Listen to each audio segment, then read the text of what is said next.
Decisions that I made before the Lord's anger. Bring to him all the time.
Shalom, Israel, shalom. We're the I.S.U.P.K. We started at 1 West 125th Street, Harlem, New York City, under Commanding General YAHANNA, established in 1969. We teach the truth according to the Bible that the blacks, the so-called blacks, Hispanics, and Native Indians are God's chosen people. Again, we are not affiliated with any other Israelite group. So get that, make sure we clear on that. You know what I mean? Today we're going to be going into Babylon, right? Babylon in the Bible was destroyed. You understand? Babylon was destroyed. You know, Sodom and Gomorrah was destroyed. Egypt was destroyed. These are all places where our people, who are today called the so-called blacks, Hispanics, and Native Indians, or the Israelites that the Bible speaks of, these are all places that we were, whether we were there in captivity or we were there, you know, just trying to join with other nations. Just, you know, of course, in the time of Babylon, this was before the Israelites, right? So this is before the Israelites, after Noah. You know what I mean? So we're gonna get into it. We were in Israelite. It wasn't Israelites in there at that time. It was more the Adamites, or you know what I mean, like descendants of Noah, like Noah's people coming from Noah, which Noah is a descendant of Adam. All right, so we're gonna get into it. So we were in Babylon, and you know we were trying to all get along, one nation under God, just like here in America. And that's why we titled this Babylon, America is Babylon. You know what I mean? Because the same things that are happening here in America are the same things that were happening in Babylon. What you see today in America is nothing new at all, man. Nothing new at all, man. It's a lot of things that's going on in America that were what's the word I'm looking for? That were I guess I can say emulated. You understand? That were emulated in Babylon. There was things that were that are in America that were emulated in ancient Egypt, that were emulated in Rome. You understand? Greek, so on and so forth. So today, America, the great city of America. You understand what the Bible calls it, the great city, is a combination of all of those empires. Again, they were all destroyed because they were all doing things that the Lord didn't want His people to do, and our people were there gathered amongst the heathens. Gathered amongst the heathens doing those same things, man. Like the Most High wouldn't care if Africans and Chinese is all together and they was having, you know, marriages and eating dogs and drinking blood. He wouldn't even care. But when our people, blacks, Hispanics, and Native Indians, who the Israelites joins in that, now there's a problem. You understand? There's a problem. He has a problem with that. Why? Because he said what? Who pertaineth to adoption? Who were given the laws, the statutes, commandments, the glory, the promises, so on and so forth. Israelites was. We were given the law, statutes, commandments. We the ones that's told to not eat blood, to not interracially marry, to not have dreadlocks, to not get tattoos, to not get lineups and mar the edges of your corners of your head. We were told those things, to not to do those things. So again, no matter if it was Babylon, Egypt, Rome, Assyria, which America, you understand, when blacks, Hispanics, and Native Indians get involved with what these other nations are doing, gathering together, then the Lord steps in, man. All right, so let's go ahead and get a backstory on Babylon. That way we can be able to get up to speed. Start me off, if you could, Babu Kashah. Start me off at Genesis chapter 11, verse 8. You understand? Of course, the kingdom of Babylon was a mighty empire. You know what I mean? A mighty empire, just like no different than America is a mighty empire today. You understand? But after the flood, Noah, you know what I mean, his descendants, his three sons to be exact, repopulated the earth with his three sons and his three wives. They repopulated the earth. Of course, we're going to get into it about how even though the Noah repopulated the earth with his three sons, how even from his three sons were separate nations established. We're going to get into that too, you know what I mean? Because a lot of people, you know, look at that like the story of Adam as well. Like how were Adam's sons, you know, how did they repopulate the earth and so on and so forth. But we're going to answer it, all right? Any questions online, feel free to ask. Any brothers and sisters, feel free to ask any questions. Any comments you have. Class participation is a must. Make sure if you're in South Carolina, you're checking in, getting your attendance taken if you're a part of the South Carolina camp. Put your salute in. Get your attendance taken, so we can be able to get you get you on track to getting that Hebrew name. And even if you already have a Hebrew name, that we could take note that our brothers and sisters that are here in South Carolina are in class and they're receiving this tutelage. All right, go ahead and give me what you got. All right. Come on. The book of Genesis, chapter 11, verse 8. Go ahead. So the Lord scattered them abroad from thence upon the face of all the earth. Hold on, where you at? Genesis chapter 11, verse 8. Okay. All right. You sure? Let me go ahead and read it one more time. Book of Genesis chapter 11, verse 8. So the Lord scattered them abroad from thence upon the face of all the earth. Go ahead. And they left off to build the city. Verse 9. Therefore is the name. Start at 7 then. Start at 7. Book of Genesis chapter 11, verse 7. Go to. Let us go down. Salakia, if I may. I see the problem. It's 10, chapter 10. Chapter 10. Come on. Salakia about that, all right? Genesis chapter 10, verse 8.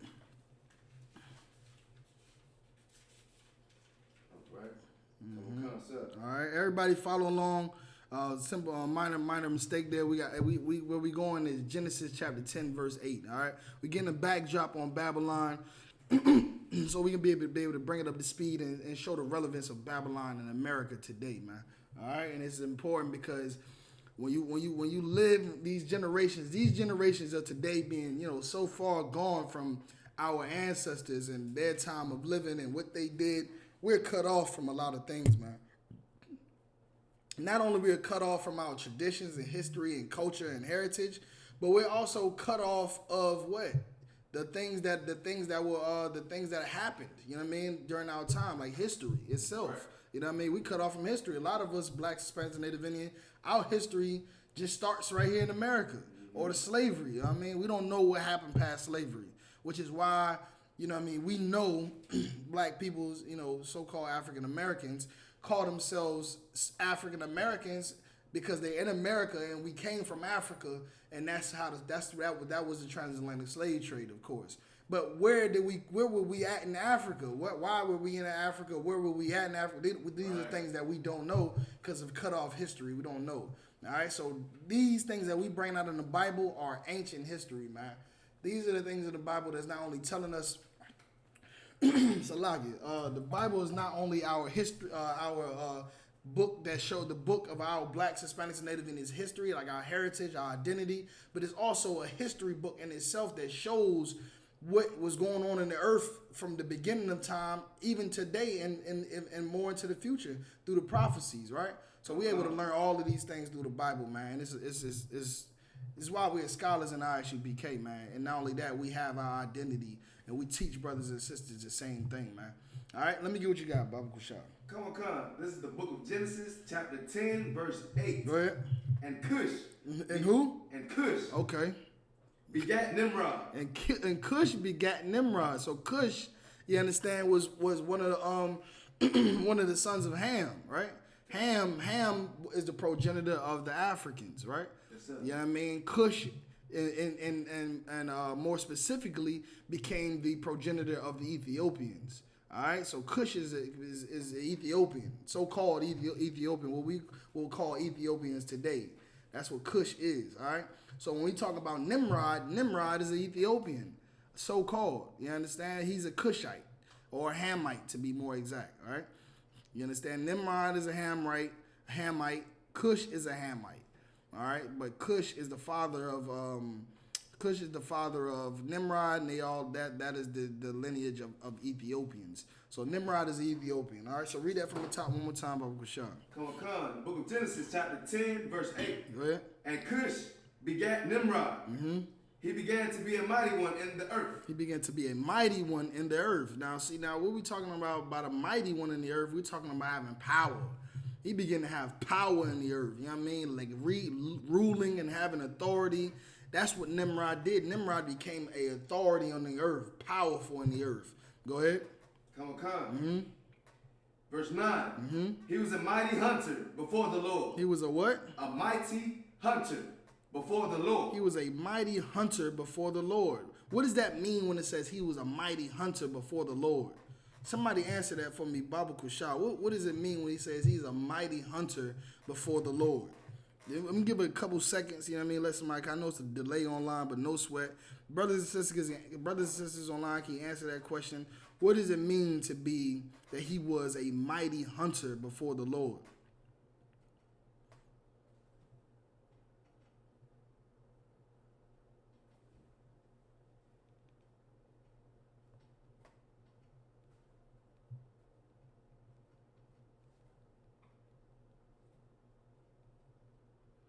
Set before, you understand?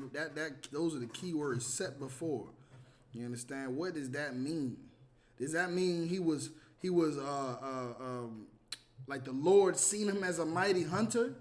Does that mean like before the Lord, like the Lord sees him as a mighty hunter? Is that what it means, or does it mean something else? What does it mean that he was a mighty hunter before the Lord was a mighty hunter? What does it mean?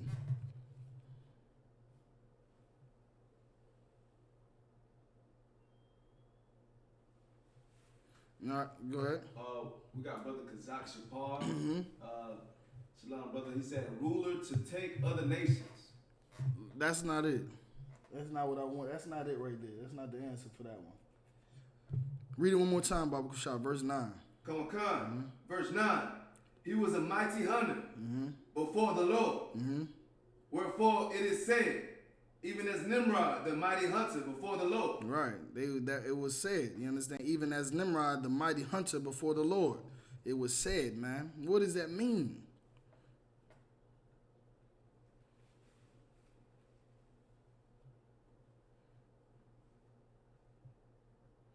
Take a little stab at it. Go ahead, take a stab at it. Come on. Like if I may, when it says that he was a mighty hunter before the Lord, the Lord saw, right? The Lord saw that he was a killer, right? That's what I said. Is that what it means? Does it mean that the Lord seen that he was a mighty hunter? He was a mighty killer? That's not it. That's not it. So what is it when it says somebody is a mighty hunter, or like the scriptures also says your enemies are set against you or set before you in war. Your enemies are set before you in war. When it says somebody is set before you, it means that they're against you. You understand? So when it says he was a mighty hunter before the Lord, means that he was a mighty hunter against the Lord, meaning he was against the Most High and his laws, statutes, and commandments, or everything he stood for. You understand? Like these other nations on the earth are set before the Most High. You understand? They're here trying to go. They're going totally against the Most High, his laws, statutes, commandments, Yahweh, Mashiach, everybody. Anything that has to do with the Most High, you know, there's the heritage, the Israelites. They are against it, man. The Chinese, the Japanese, the Asians, the Arabs, the Africans, the whites, you understand? Whites, all of them are against the Lord. They're all set before the Lord. All right, everybody understands that, right? Come. Let's go ahead and read that one more time. Come. Book of Genesis, chapter 10, verse 9. He was a mighty hunter before the Lord. Wherefore it is said, even as Nimrod, the mighty hunter before the Lord. Right, you understand? He was a mighty hunter before the Lord, man. And the beginning of Nimrod's reign was in Babylon. You understand? Was Babel, I should say, was in Babel. Babel was the name of the city, and that's where we get Babylon from. All right, Babel was the city. So no sweat. Just drop that. Give me Genesis 6:1. All right. So why was Nimrod and his kingdom against the Most High? They were against the Most High because of the flood that happened. All of the stuff that happened, they was, just like anything. They were like, oh well, you done flooded the earth, you killed off everybody, and he didn't like that at all. You know what I mean? So he wanted to rule over the whole entire world, and he created. We're gonna get into it. I don't want to move too fast, but Cush begat Nimrod, right? And Cush is a what? A so-called what? Go ahead. So-called Ethiopian? Ethiopian. And Cush in Hebrew is Kawash. You understand? It's K-A-W-A-S-H. Kawash. That's Cush in the Hebrew, all right? And like I said, he was against the Lord, meaning he was before the Lord, meaning he was against the Lord. And like I said, the beginning of his kingdom was Babel. And we about to get into that right now, man. That's where we get Babylon from. And like it said in the scripture just now, he became mighty in the earth. You know what I mean? Just like anybody who's in the seat in America is mighty in the earth, because America runs the entire world. From right here in North America, the entire world is ran. You know what I mean? Okay, so go ahead and let me get what you got. Come, the book of Genesis, chapter 6, verse 1. You understand? Go ahead. So this right here, like I said, Nimrod was not okay. You understand? He did not agree or did not like that the earth was flooded. The entire earth was flooded, and only 8 people survived the flood.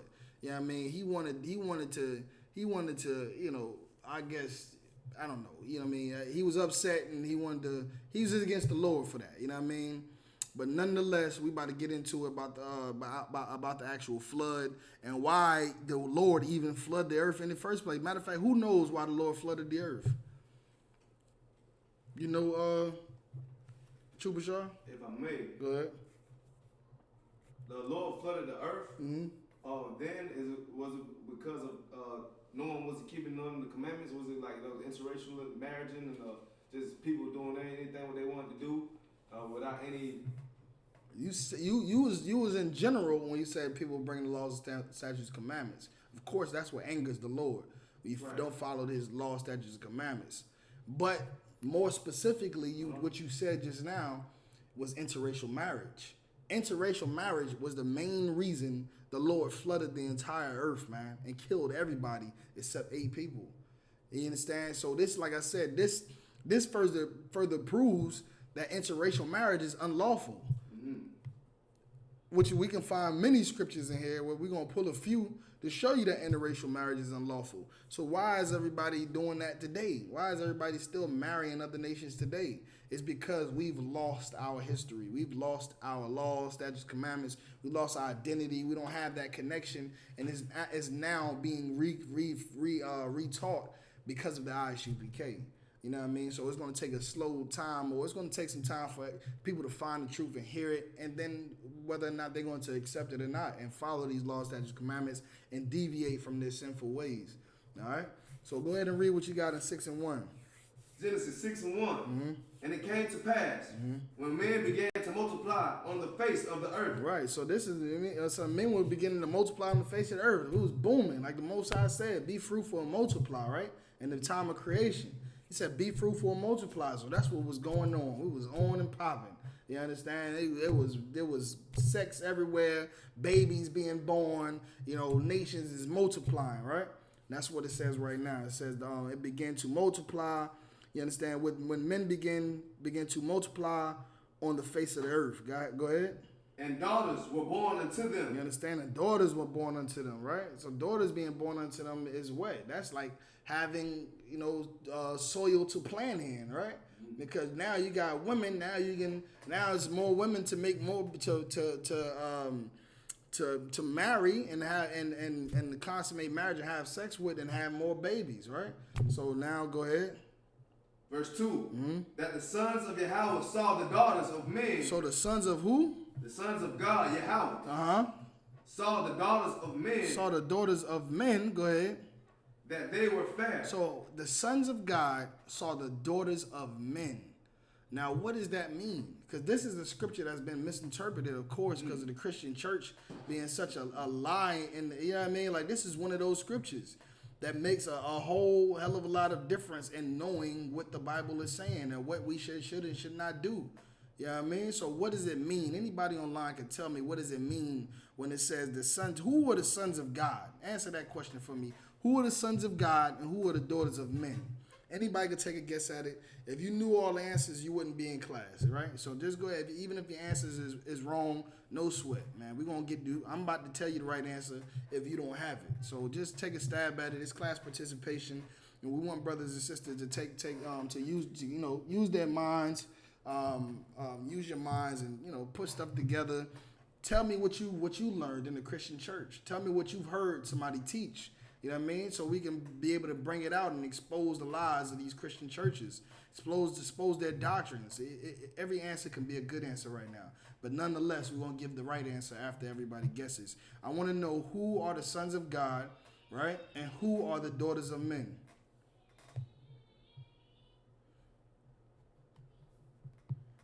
When in the Bible did it also talk about the sons of God?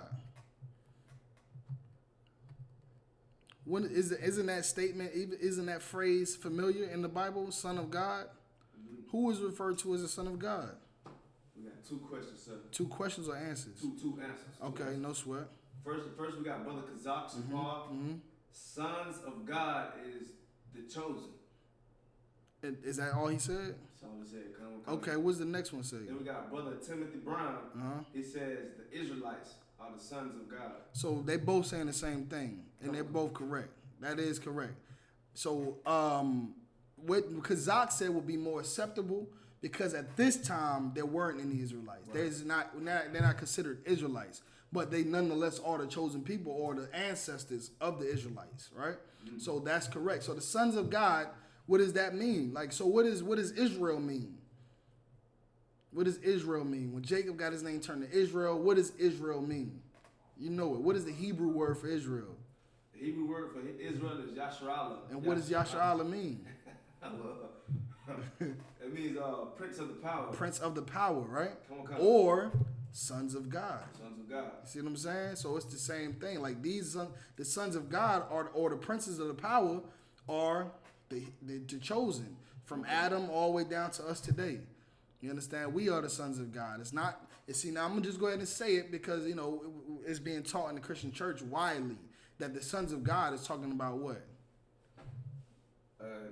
Like an angel or a being. That's correct, Doc. They think it's talking about angels. Angels were coming down and having sex with women, and now and giving they immortal seed to these women. And no, man, somebody said something. We got another answer from Tatiana. Tatiana Parker. She said, "Prince of the Power, Yasharallah." That's correct. Most High in Christ. So the sister is absolutely correct. See, also brothers and sisters in there in I.S.U.P.K are learning, and they are my word vocabulary? I'm losing words, man. They are retaining. That's the word. They're retaining information. You understand? They're retaining information. So that's good. So that's what we're supposed to do. So let's move forward. So read it one more time for me, Baba Kushar. Come on. Verse 2. Book of Genesis chapter 6, verse 2. Go ahead. That the sons of God saw the daughters of men. Okay, so now who are the daughters of men? So we talking about the sons of God are the princes of the power or the chosen, right? To descendants of Adam, more specifically, which we would call Adamites, right? So the Adamites are the sons of God, and who are the daughters of men? Anybody can answer. Take a guess at it. Like I said, you don't have to have the right answer. Go ahead. I just want to say the vain people, the people that was nothing. Don't think too deep into it. If it says the sons of God are the men who descend from Adam, then who are the daughters of men? The women that descend from who? The women that descend from. See, we in Genesis. You just said it. We in Genesis right here, so. You just said it, though. The women that descend from the other nation. That's correct. That's correct. You understand? Somebody answered it online? Brother Kazak Shapar got two answers. He said they were marrying, and he said the other nation women. Right. Exactly right. So the sons of God were me and you. You understand? Me, Dawada and Trooper Shah, who are both from the tribe of Judah. You understand? The daughters of men are what? The women who are Asian, the women who are so-called Chinese, the women who are African, Arab women. Those are the daughters of men. You know what I mean? So the sons of God, meaning God's chosen people, we're having let's matter of fact let's keep it where we at. So the sons of God or the God's chosen saw the daughters of men or the daughters of heathens, right? And that seemed that they were fair, meaning they were good looking. You know what I mean? They were fair, they were good looking. I mean, they got however whatever attributes or whatever they got. You know what I mean? That brothers was interested in. They seen and they were interested in it, and because of that, go ahead. And they took them wives of each of Salaki. And they took them wives of all which they chose. Right. So they took them wives of all which they chose, right? So essentially this is what? Interracial marriage, right? Okay. Because this is one nation of people who descend from Adam making babies or making marriages, more specifically, with women from other nations. You understand? So the sons of God, more specifically, just to get back so we can have edification, the sons of God, of course, like I said, were not angels, but angels having sex with women, that's from Greco-Roman, right? That's Greco-Roman doctrine, the Catholic mythology. You know what I mean? That's exactly what it is, mythology. It's a myth, you know what I mean, of gods and angels having sex with, with the mortals and you know what I mean? Like, that's just Greco-Roman. But nonetheless, y'all answered the question and said that the sons of God were Adam's descendants, Adam's sons, all right? Okay, so and his offsprings, nonetheless, right? So the daughters of men, you understand, represent the other nations. So of course we're gonna just fast forward just a little bit. You could drop that if you want. While I'm getting into this, give me Luke chapter 3 verse 38. But nonetheless, this is absolutely demonic. It's absolutely demonic. It's absolutely satanic. It's unlawful. It's against the Lord. It's blasphemous. All right, for us being the chosen people to be mixing with these other nations, and we're going to see and find out that it's wrong, and make sure and once we find out and show that it's wrong, would also prove what. Once we see that interracial marriage is unlawful, what is that going to mean? Something that is being taught in the Christian church that we don't, what does it mean? So like you said, it'll be separation.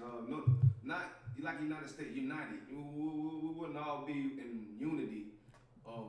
I see what you're saying, but that's not where I was going. So I'm gonna just give it because it might be a complicated question. But when we show and prove now, so we already see that there's interracial marriage because it's saying the sons of God, meaning the sons of Adam, were having daughters sex with or making sex and making marriages with the daughters of men, meaning the other nations. That's interracial marriage. So once we prove that interracial marriage is wrong and unlawful, we will also be able to prove that Adam had the laws. That Adam had the laws. He had the laws. He gave the laws down to his sons, right? Because how can it be unlawful? How can the Lord judge everybody on something that there was no law for, right? You can't judge somebody against a crime that they didn't do. Where there's no crime, there's no sin. Where there's no law, there's no sin. You understand? So if these brothers and sisters if these brothers that came from Adam had sex with other nations of people and they were faulted for it, it means that Adam had the laws and they knew they shouldn't have done that. They knew they wasn't supposed to be making marriages with these other nations, all right? So like I said, it's demonic and it's against the laws, and we're going to show you right now. Let's get Luke chapter 3, verse 38. Come on. Luke chapter 3, verse 38. Go ahead. Which was the son of Enos, which was the son of Seth, which was the son of Adam, which was the son of Yahweh. Right, which was the son of God. You understand? The son of Yahweh, which we just brought out just now, right? So it says the son of Adam, was the son of God, right? Go ahead. So, Salah, just just wanted to bring that scripture right quick just to prove that. but drop what you got and let me get Genesis. Go back to Genesis again. That was a precept for the sons of God. All right, that's a precept for that. So the sons of God. All right, so it's saying that the sons of God are the sons of Adam, Adam's sons. All right, so let's get go back to Genesis. Let's start at Genesis 6 and 4 now. All right. You understand? This is all throughout the entire Bible. Interracial marriage being not of the Lord, not, you know what I mean, being satanic. You know what I mean? Like the Most High chose Adam to rule over all the people on the earth, and with that being said, he had the authority. His bloodline was royal. His bloodline was royal.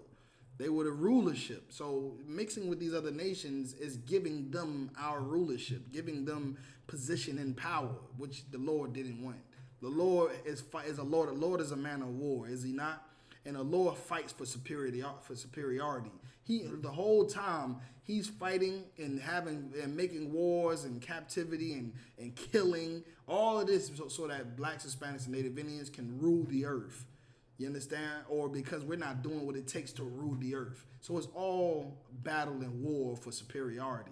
You know what I mean? So Adam, having the laws and having the rulership was what the Lord wanted, and anything outside of doing that can water that down the Lord is against that. So interracial marriage is exactly that, and all through the Bible it talks about interracial marriage, and we're gonna get into it. Let's just finish this right now about the flood story. Go ahead. Come on, the book of Genesis, chapter 6, verse 4. Go ahead. There were giants in the earth There were in those what? days. There were giants in the earth There those were giants days. in the earth Right. those days. Yeah. So what is a giant? If there's giants in the earth those days, what does that mean? There were giants in the earth in those days. You say this Bible, you have to understand the spirit. Go ahead. When it says giants, they knew more. I don't want to say big, but giant does mean large. But it just knew a little. You want me to finish it? You want me to finish what you thinking? You supposed to be doing that to me. You supposed to finish what I'm thinking. Nah, but you're right though. When they talking about giants, it's not talking about physically. It's talking about reputation, like you said, what they know, their authority. Like when people be like, black people be like the big man on campus or the head nigga in charge. Like this is a giant. You know what I mean? Like Commander YAHANNA's a giant. You know what I mean? His reputation is big. You know what I mean? Like his authority is great and mighty. Like even all the brothers in I.S.U.P.K. You understand? Like giants in the I.S.U.P.K. Giants in the earth. There's giants in the earth today, man. They in the I.S.U.P.K. and the Commander YAHANNA, man. Go ahead. Miss Tatiana Parker, she said, powerful men, kings, business men, royal men. That's correct. They were powerful. They had resources. They had sway. They had all these great things. You know what I mean? That's what we had. We had it all. Intelligence, looks, athletic abilities. Like we were giants, man. You know what I mean? Like brothers, like the same way we giants today, man. Even outside of the UPK, we have brothers that are intelligent and athletic, like LeBron James. You know what I mean?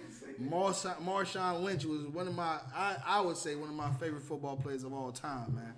His athletic abilities and his personality all together, man. It's just, you know what I mean? I mean that's I like that brother, man. You know what I mean? Marshawn Lynch, but a few other people, Kanye West, is a giant. You know what I mean? Michael Jordan's a giant. Like he was balling on the court doing, you know what I mean, crazy dunks, and now his shoes never go on sale, and they stay coming off the shelf. Like there's giants in the earth today. Go ahead. I had someone tell me that if Michael Jordan put out the same shoe, they gonna buy it. And that's what he does. That's exactly what he does. He puts out the same shoe every year or so. The same shoes, the 1s, the 2s, the 3s, the 4s, and they just come out in different colors and different It's just the same. It's the 1s. It's the 2s. It's 13s. It's 11s. Right. It's the same shoe. They just change the color, change the fabric, and that's really it. Call it something else. The crimson tide ones, you know what I mean? You know what I mean? The Bulls 3s, come on, man. It's just the same shoe, man. And it's the same price as it used to be. Right. And brothers and sisters still buy it every time, man. You understand? So read that one more time, Baba Gushan. Come on, Genesis. Book of Genesis chapter 6, verse 4. Go ahead. There were giants in the earth in those days. And also after that, when the Son of God came in unto the daughters of men, and they bare children to them, the same mighty men which were of old, men of renown. Right, you understand? So these same men that were giants that had, that were renowned, renowned, that had this power, and they went and married the heathens. Doesn't that sound very familiar? Is that not what's happening today? When they get on and leave your ass for a white girl, go on, get down, girl. Go ahead, get down. You understand? Kanye West rapped about it in the song and got on and went and did it. Who else? Michael Jordan. You can go down the whole list. O.J. Simpson. I don't know if y'all remember Don Cornelius. He was Soul Brother. You understand? Went and got him a heathen, man. So on and so forth. Isaac Hayes, one of my favorite singers, man. And got a heathen. So on. I mean, Ice-T. Remember, I-S-T. Yeah, him. What's his girl? What's his white girl name? Coco or something like that. I can't remember. I think it's Coco. Wiz Khalifa. Man, you can go list the name. These names go on and on. These brothers and sisters. These brothers. Look at what's his name? What's his name? I don't know. No sweat. But y'all get the picture. Right. The men of renown or the giants in the earth today are doing the same thing they did then, and they're marrying white women. They're marrying the daughters of men. Go ahead. What they call it nowadays? Or get a foreign woman, right? Right, a foreign woman, or what they call them exotic now. Exotic. Asian persuasion, and yeah, I mean, yeah, it's foul and disgusting, and the Lord hates it. You understand? The Lord hates it, and the same thing that He's about to do, because the giants were doing it then, He's going to do the same thing now that the giants are doing it now, because it's still unlawful, right? Go ahead and read. Verse 5. Mm-hmm. And Yahweh saw that the wickedness of man was great in the earth. You understand? So look, so this is, like I said, so that was wickedness. That's great wickedness is what it's saying. That's great wickedness, man. Because now these people who's supposed to be the rulers in the earth, the leaders, the authority in the earth, are now what? Marrying white women, marrying Asian women, and then what? Their power is being what? Their power and their wealth is being shared betwixt them, right? It's shared with these other nations. You know what I mean? Like look at Serena Williams, man. Mm-hmm. You know what I mean? Look at Rihanna. Like what are you doing? You know what I mean? Like you got all this power off of Fendi. You know what I mean? You got all of this wealth, and you go marry a white man. Kanye West, you blow up off of your people, listening to your music and supporting you, and you gonna go marry a white woman? A whore, man. And guess what? Now all of his power and his wealth and everything is shared with her. It's passed down to her. And is being distributed amongst her family, and it doesn't come down to where it needs to be at. You understand? It was some sister that's in the hood right now, being a strong woman, and needs a black man to lead her and bring her into a royal place. It's not there. You see what I'm saying? Right. It's not there when it could be. The sister like Rihanna, man, it's brothers out here working hard, you know what I mean, ready to lead, and showing a tremendous ability and tremendous sacrifice and loyalty, and really getting it in, and strength. And that brother could deserve a black woman like you to take him out of that state of poverty, man. You know what I'm saying? Like, but instead you go marry a white man, you go marry a white girl, and now we still are without one brother that ain't made out the hood and ain't bringing nobody else with him. You know what I mean? And the Lord said it's a great wicked, man. Great wickedness. No sweat. So go ahead and read what you got. Come on. Verse 5. Mm-hmm. And God saw that the wickedness of man was great in the earth, and that every imagination of the thoughts of his heart was only evil continually. Right, so no sweat. We're going to drop that. You know what I mean? For that reason, he flooded the entire earth. If you keep on reading, he's going to flood the earth. You understand? He's going to have, you know what I mean? You're going to go down to Noah, building the ark, right? Building the ark and surviving the flood. Noah became the only one, his 3 sons and their wives, of course, and his wife, Noah's wife, and they repopulated the earth. But nonetheless, they destroyed the Most High destroyed the entire earth. So even though Noah lived through the flood, right? Mm-hmm. And his 3 sons and their wife, so they knew the world before the flood. Mm-hmm. You understand? They knew the law, statutes. He still had the same laws and commandments that Adam taught, right? Right. So now he had those to teach to his sons and to give to the earth today after the flood. It was on Noah now, right? All right, so let me get Deuteronomy chapter 7, verse 3. This is all a backdrop. Like I said, Nimrod did not agree with the earth being flooded and everybody being murdered, being killed, you understand, in the flood. So we just getting the backdrop on the flood and into why the flood happened and, what happened after the flood, of course. So we're going to just, show, like I said, why the flood happened. Like we just brought out was interracial marriage. The sons of God, meaning the chosen people of God, were making marriages with the daughters of men, meaning women of other nations. All right. So we're gonna get Deuteronomy chapter 7, verse 3 now. Book of Deuteronomy chapter 7, verse 3. Good. Neither shalt thou make marriages with them. Neither shall I do what? Neither shalt thou make marriages with them. So here we are now in Deuteronomy now. Deuteronomy says the same thing. This is a law that's being passed down. It's the same law that was given to Adam. It says, neither shall I make marriages with them. Go ahead. Thy daughter thou shalt not give unto his son. Thou daughter thou shalt not give unto his sons. That means these Israelite women or these women from that are of the chosen people should not be given to the sons of heathens. You understand? To these heathen men. So you would not see somebody who's an I.S.U.P.K or has knowledge of this, you understand, give their daughters to another nation. You understand? We're not going to approve of it. You know what I mean? The Lord doesn't approve of it. We don't approve of it. All right, go ahead. No sweat. Thy daughter thou shalt not give unto his son, nor his daughter shalt thou take unto thy son.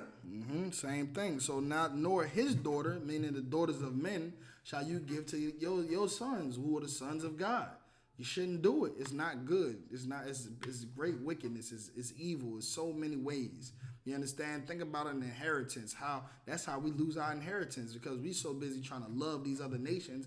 They get all of everything we got, and we left with nothing. And we poor and we starve and we hurt and we suffer and we have so much pain and sorrow because of it, man.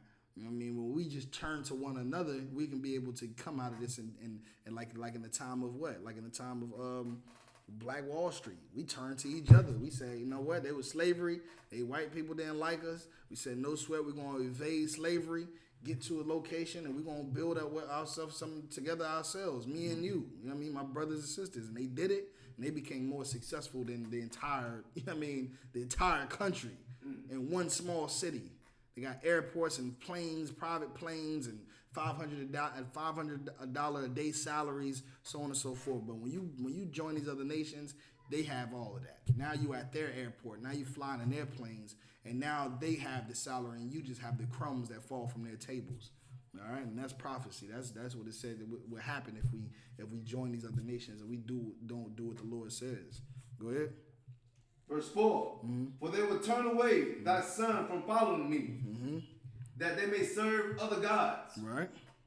So will the anger of the Lord be kindled against you and destroy thee suddenly. So that's what the Lord said he will destroy thee suddenly if you marry interracially. He said he will destroy you suddenly if you have married interracially, because marrying interracially is going to cause you to do what? Turn to other gods.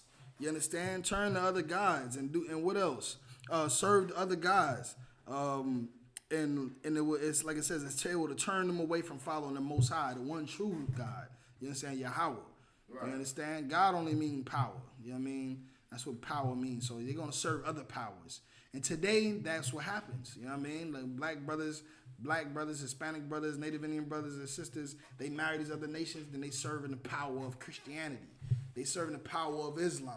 You understand? And Buddha and Allah and Caesar Borgia and Valentine's Day and Christmas and Thanksgiving and Halloween and everything else. Eating pork. Got these other nations got them eating pork and calamari. You know what I mean? And tuna and what else they be eating nowadays, man? Following behind these other nations, Japanese nations eating eel. Yeah, eel, crabs. They be, you know what I mean? So I done seen some brothers now, some brothers and sisters now, they so caught up with these other nations, they don't even get their meat cooked, at least to medium well. You know what I mean? They meat getting cooked medium rare. With a little bit of blood in it. They saying the same thing that these other nations saying. Oh, that's the flavor. That's the flavor right there. That's all the juices. That's not really blood. That's this. They got this word they say. I don't know what they be saying. It's like, that's not blood. That's something that they put in the meat for flavor. I'm like, listen, cut it out. That's blood. You understand? That's blood, man.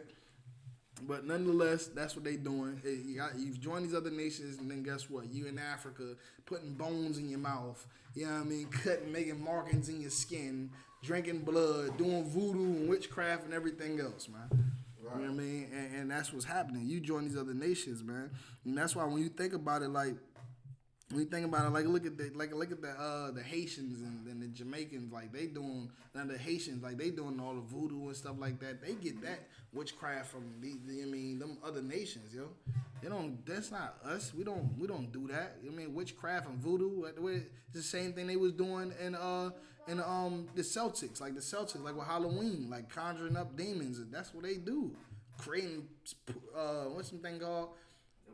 Brews and them what's it called? Cauldrons. You know what I mean? Cauldrons and all that, man. That's not us, man. But that's what happens when we mix with these other nations. All right, read that again one more time. Come on.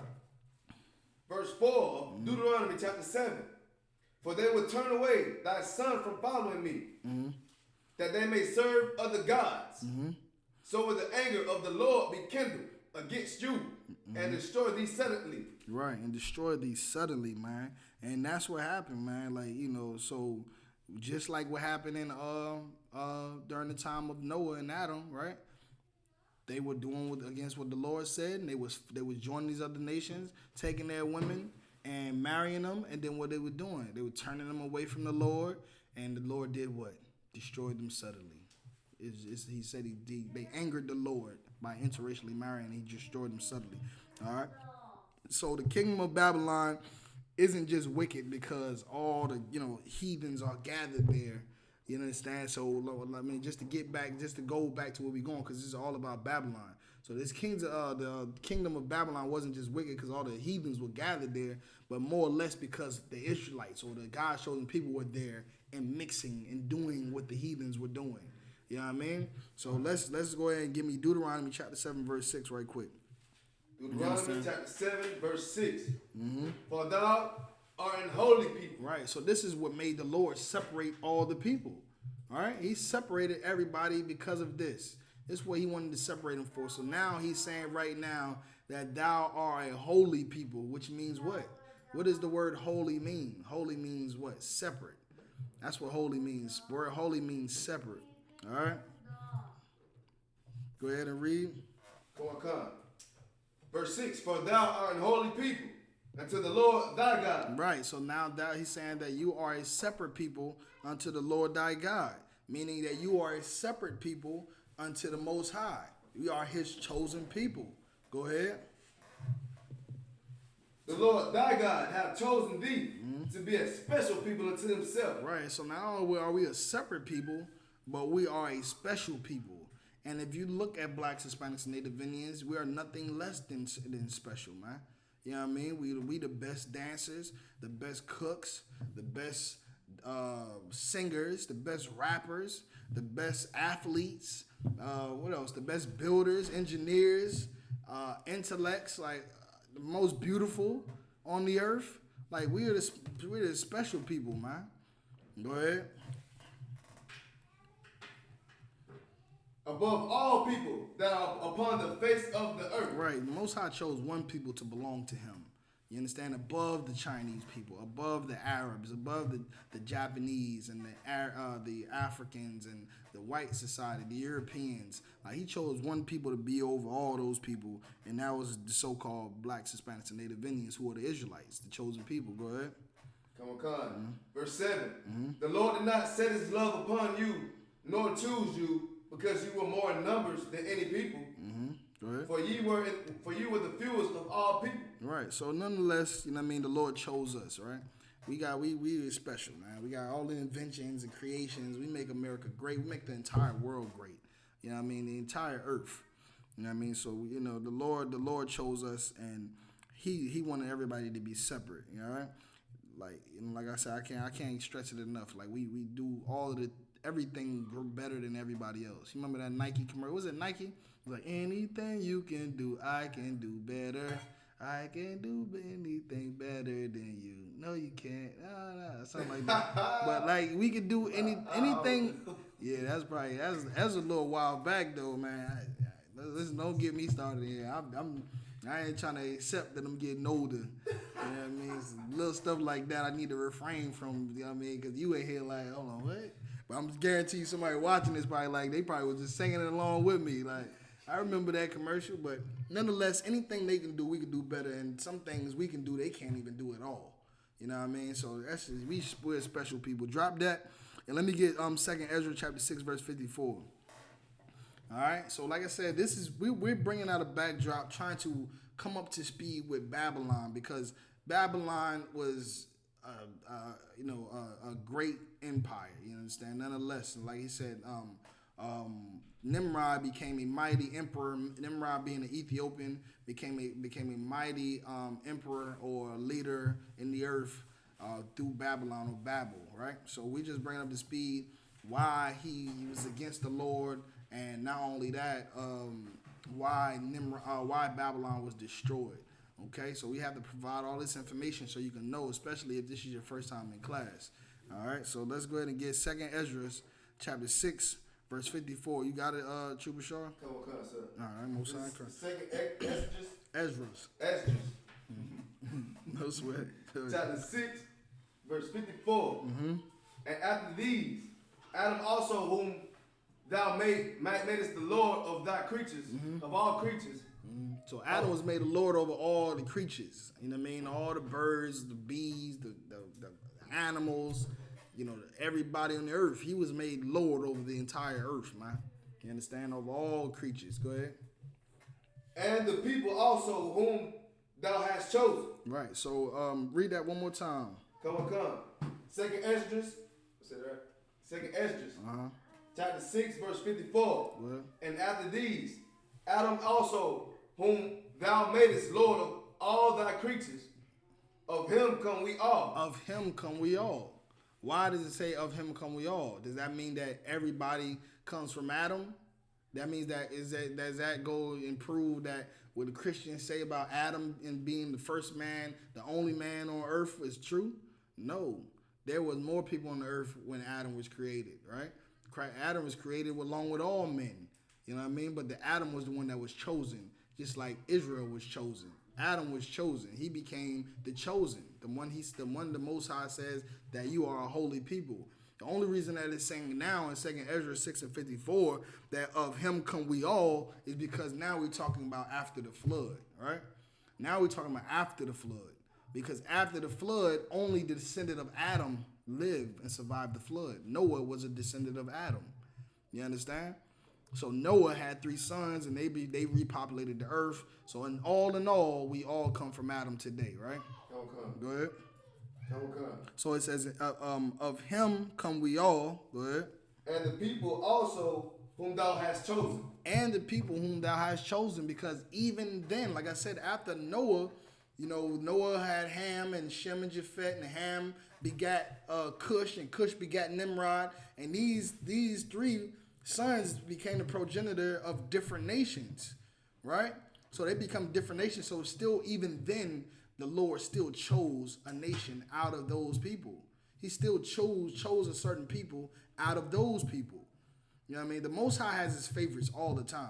All the time. This is always going. So if Adam was his favorite, and then now Adam descended, Noah became the progenitor of other nations, then it's time that he should choose a favorite from even within there. You understand? From even within these people.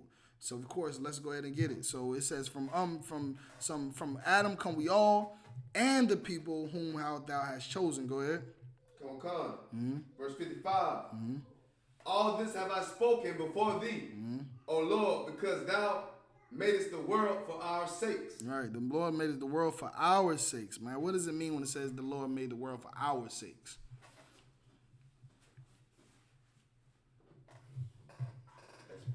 It's like yourself. I made that's plural. Our sakes means only for the people he chosen. That's correct, Doc. That's correct. That's correct. He's gonna throw a bunch of answers out there. One of them somewhere, and it's gonna be in there somewhere. He be right too, but that's it. He made the world for our sake. He made it for Adam's sons to rule, right? And even after Adam, like I said, getting down into Noah, he made it for the people that he chose then to rule. That's why he repeated it again in Deuteronomy. You know what I mean? After having Adam made rule over all the earth, then he still chose the people after the flood to rule over all the earth. All right? So no sweat. So That's what. So read that one more time. Come. Second Esdras, chapter 6, verse 55. All this have I spoken before thee, Go ahead. O Lord, because thou madest the world for our sakes. Go ahead. 56. As for the other people. As for the other people. See, now it says the chosen people come from Adam and the other people come from Adam. Because, of course, if there was a chosen people that come from Adam, then that means that somebody is left out. Okay, let's talk about the people that's been left out. The people that's not the chosen people. Go ahead. As for the other people, which also come from Adam. You understand? Which also come from Adam. You understand? So, as for the other people which are not from the lineage of Adam, the seed line of our forefathers, right? So who would that be? That would be what? The Asians. That would be the Chinese, the Arabs, the Africans, the East Indians, the Caucasians, the Polynesians. You know what I mean? The list goes on and on. So it's talking about them. You understand? Go ahead. Thou hast said that they are nothing. They are what? They are nothing. They are nothing. Go ahead. But be like unto spittle, and has likened the abundance of them unto a drop that has fallen from a vessel. Right, and that's what the Lord looks at these other nations, man. So when you see things like this happening in America, where all these nations are together with the Israelites and this God's chosen people, it's becoming grounds for anger in the Lord. Right. You know what I mean? Just like how it was for Babel, just like how it was for every other place where we gathered unto the heathens, man. You're causing grounds for the Lord to become angry, man. You understand? The Lord said you are chosen, and you are a holy people, that you are a special people. He chose you. And he said for the other people, they are nothing, man. They are like spit. He gathered them all together. He said all of them together. You understand? All of them together are nothing more than spit on the ground. You understand? A drop out of a bucket, man. So this is why Babylon was wicked as hell. And this is why America is wicked as hell. But we're going to get into it right now. So go ahead and read that next one. Read that one again, then go into the next one. Come. So 56, then 57. Okay. Second Esdras 56, chapter 6, verse 56. As of the other people which also come of Adam, thou hast said that they are nothing, but be like unto spittle, and hast likened the abundance of them unto a drop of that falleth from a vessel. Okay. That's right. And a drop that falleth from a vessel, man. You understand? Like you dropping got a bucket of water and a drop fall out. It's not going to change anything. It's not going to make a dent in that bucket. You're not even going to see the difference. And that's how these other nations are to the Most High. Like with or without them, the earth is going to be well in order. You understand? Well in order, and more probably better off without them. You know what I mean? So let's go ahead and read 57. 57. And now, O Lord, behold, these heathen which have ever been reputed as nothing. You understand? So these same heathens that you said are nothing. What it says have ever been made. You understand? They was always reputed as nothing. They were always nothing. Even in the time of Adam, they were nothing. You understand? These other people, they were nothing. They were nothing in the time of Noah, nothing in the time of Shem, nothing in the time of Abraham, nothing in the time of Isaac or Jacob or Trooper Shah today. They are reputed as nothing. You understand? They are nothing. Go ahead. But these same people that have been reputed as nothing, go ahead, have begun to be lords over us and to devour us. So they saying these people are now lords over us, man. They're lords over us, man. They rule over us and they devour us, right? So now what it's saying, it's saying that these same people that the Lord calls heathens now are lords over the chosen people. Like it says, the other people, the Lord says are nothing, and the chosen people come from Adam. So these heathens are over the Lord's chosen people. And it's like that today, isn't it not? Right? Look at the black and Hispanic neighborhoods. What do you see in there? You see wealthy businesses that are ran by who? Filthy Chinese, you understand? The Koreans selling all the damn hair and doing all the nails, all the fried chicken, you know what I mean? In the neighborhood getting rich. All the Arabs and the Africans getting rich off us. They devour us, man. They devour us. They don't hire us in their establishments. They don't give us goods if we short cents. You know what I mean? We short cents on the total price. They will not give us it. They will not give it to us, man. They steady watching us while we in our store, in they stores, because they already assume you're gonna steal something, and they hate us, man. They hate us, and they devour us, man. They are lords over us. Read that one more time, man. Come. Second Esdras, chapter 6, verse 57. Mm-hmm. And now, O Lord, behold, these heathen, which have ever been reputed as nothing, have begun to be lords over us. You understand? Have begun to become lords over us. Go ahead. And to devour us. Right, and think about it, and also even outside of America, look in Bolivia and Peru and Brazil, Puerto Rico and Haiti and Honduras. You know what I mean? Like these same people are opening up. These same people are opening up businesses in those countries. They're opening up businesses in those countries where our people were enslaved by white conquistadors and Spaniards and the Portuguese, right, and the French. You know what I mean? Well, we were all enslaved by these people. So, nonetheless, like everywhere you go, we're being devoured. They're ruling over us. When the people say you don't like America, go get out of the country. Okay, and go where? To another country where they are lords over us and they devour us. It's the same thing whether we go to Africa, whether we go to China, Europe. It's the same thing. There are races there. They hate us and they own everything, right. And they want to keep it that way. And it's not going to change no matter where you go, but you can change it right where you at by simply following the law, statutes, and commandments of the Most High, by coming into the truth, by not interracially marrying. Right. You understand? By following all these things that the Lord said not to do. All right, go ahead and drop that. Give me Let's go back now to Genesis chapter 10 verse 8, so we can get back into it now. Now we about to get back into Babylon, because Babylon is the same as America is today. You know what I mean? It's the same as America is today. Like all of these things that the Lord told us not to do, we did in Babylon, and we do in America today. And because of that, what happens? These people who are our enemies or heathens to us, they rule over us and they devour us, man. And that's what's happening. That's what happened in Babylon, and that's what's happening. That's what's happening here in America today. It's the same thing, and it's all familiar, man. When you really learn this Bible, when you come into classes, you really learn this Bible, you're going to start to see the reality of history, what really happened in history, and how it really correlates to in reality today, man. You know what I mean? Like, it's no fictional story. This is not theology, man. This is nothing. This is none of that, man. This is real. This is history that we reading right now in the Bible, man. Nimrod became what they would celebrate. They started the history of the Christmas, right? Mm-hmm. Christmas. Nimrod started the celebration of Christmas. It wasn't called Christmas then, of course, but it was the same things. Some of the similar things was used in then, but they're used now in a different way. But it's still the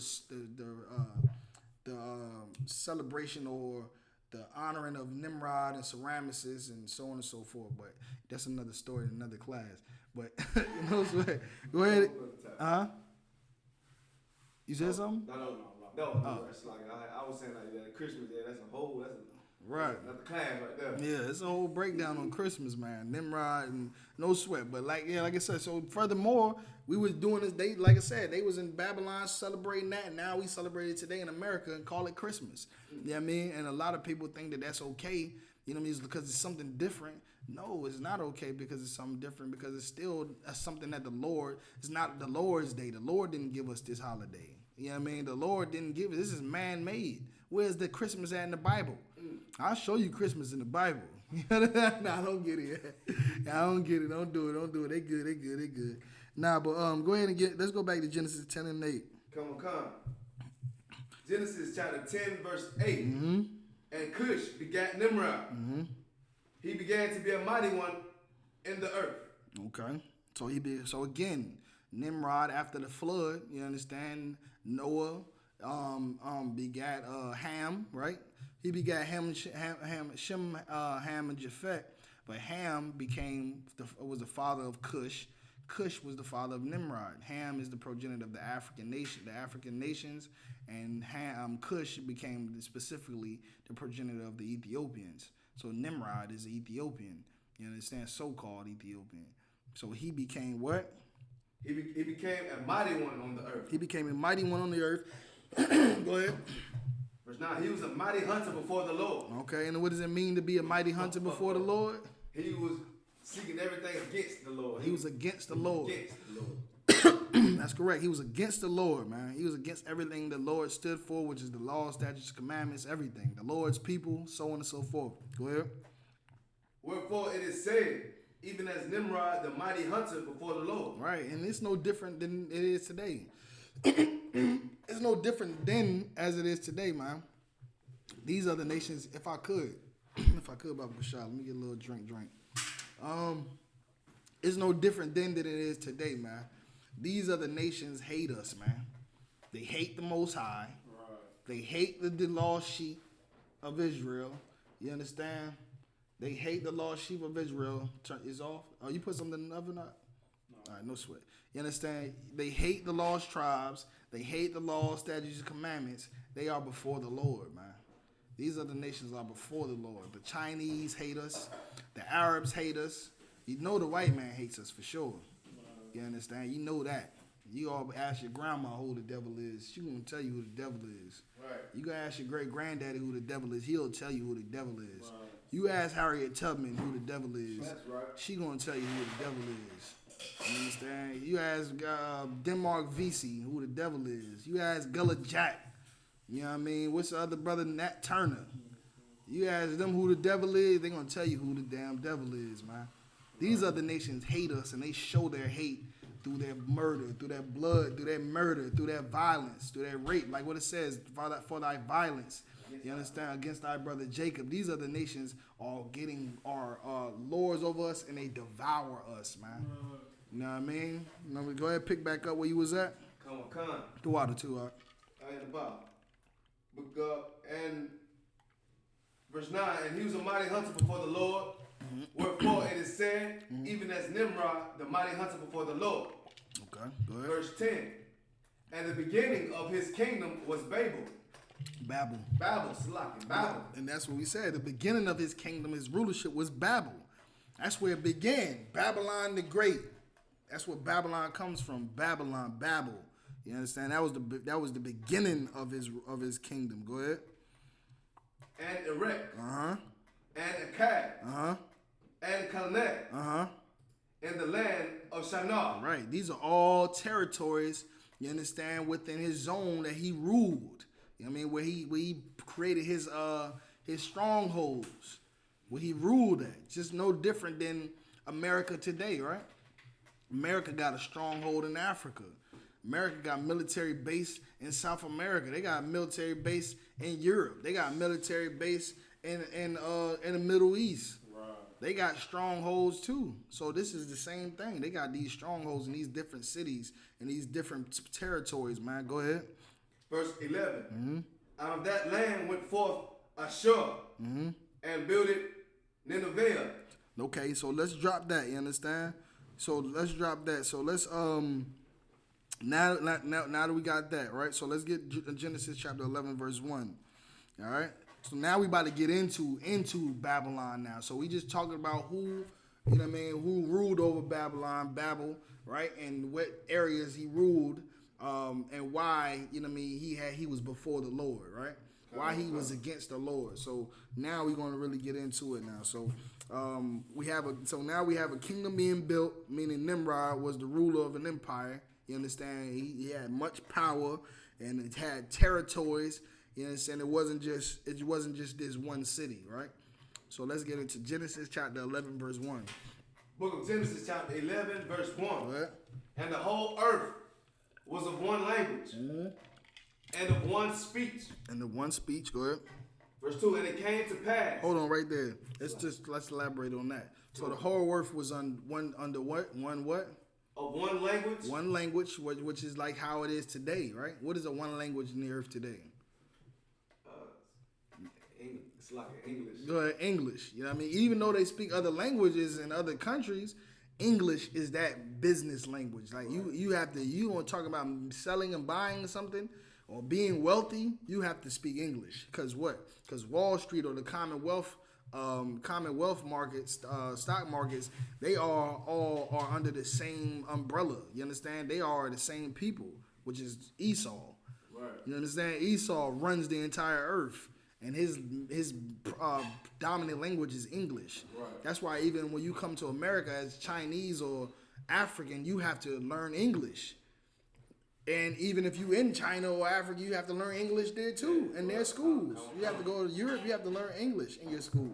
So essentially, English is that number one language that everybody has to learn. So everybody speak the same language, just like in Babylon. Go ahead. Verse 2, and it came to pass as they journeyed from the east. Hold on, no, is one language. Go ahead. One language and one speech. In one speech, you understand? Meaning they all believe the same thing. They all had the same beliefs. You know what I mean? And it's no different today, man. Like I said, it's Chinese people out here celebrating Christmas. You know what I mean? It's Africans celebrating Valentine's Day. It don't even sound right, but it's true. And it shouldn't even sound right to say black people, Hispanics, and Native Indians do it. Shouldn't even sound right to say that, you know what I mean? Because it should be so far off from us and knowing and us having our own culture and us having our own holy days and our own heritage to celebrate somebody else's would be look weird. Like, what are you doing? You know what I mean? But again, go ahead.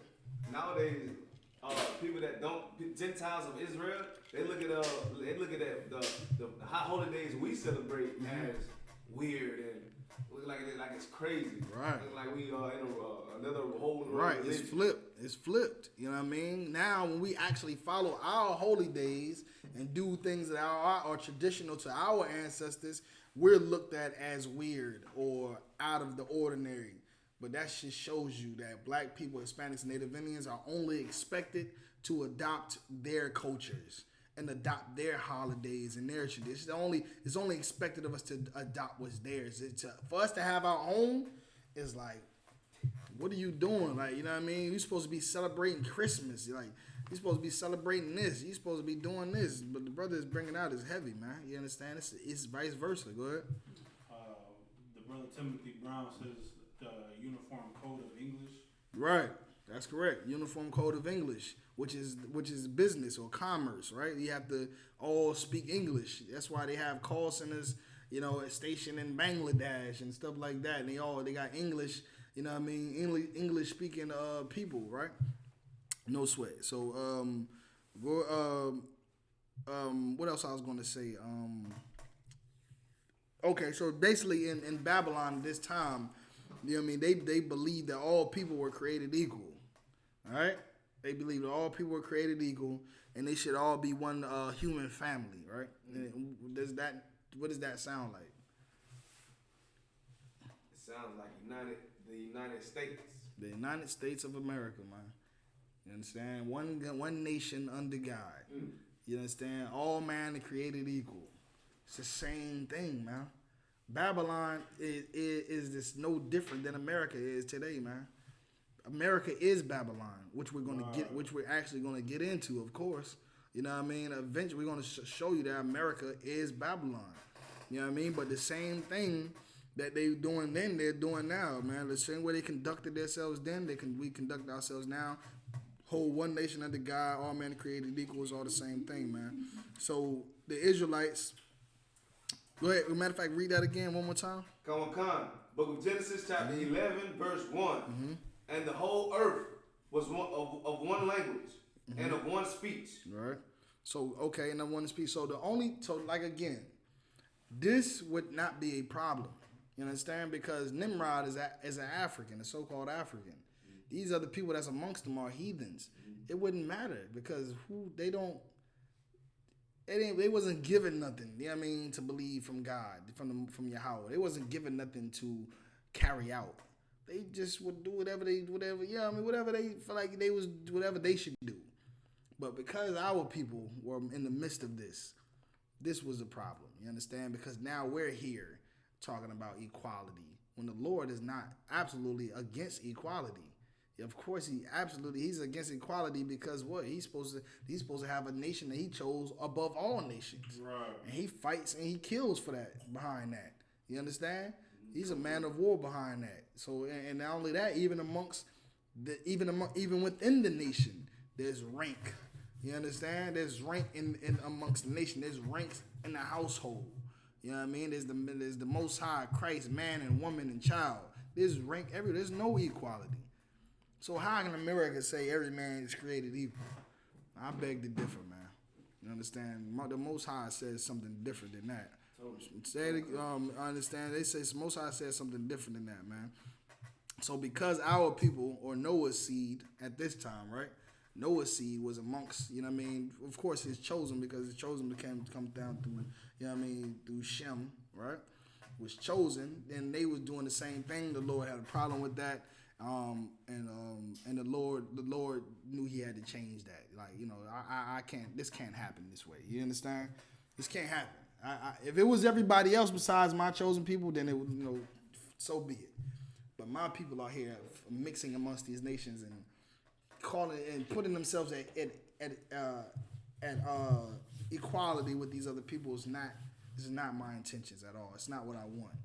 You understand? So He's going to change that. Let's get Genesis 11:2. Go ahead. Come.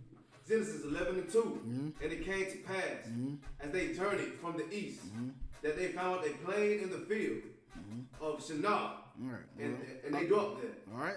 And they found a plain in the land of Shinar. And just like we read in the back in the Genesis chapter 10, right? It said that Shinar was one of those cities that Nimrod ruled over, right? So now that the people, it came to pass, the people traveled to the east, from the east, that they found a plain in the land of Shinar and they dwelt there. Now they had plans for this city, all right, and under the rulership of Nimrod, of course. Go ahead. Come, verse 3. And they said one to another, Go to, let us make brick and burn them thoroughly. And they said, had bricks for stones. And slime had they for mortar. So this is what they doing. They building up the city there. They building it up there, right? They taking brick, they taking mortar, they taking all of these resources necessary to build infrastructures, and that's what they're doing. They're building up the city of Shinar. Go ahead. Come. Verse 4. And they said, Go to, let us build us a city and a tower. So they building a city and a tower. Go ahead. Whose top may reach unto the heaven. And let us make us a name, lest we be scattered abroad upon the face of the whole earth. You understand? They want to make themselves a name. They want to make a name for themselves. How they going to make a name for themselves? They're going to build a tower, and they're going to try to go against the Most High. You understand?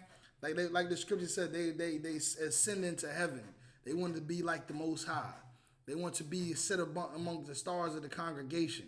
They want to go against the Lord, man. You understand? And this is why it has to be destroyed. This is why it has to be stopped. You're not going to go against the Lord or His people and live or be successful. And it's no different today in America. Because what? Because like, look, what do they have here in America today?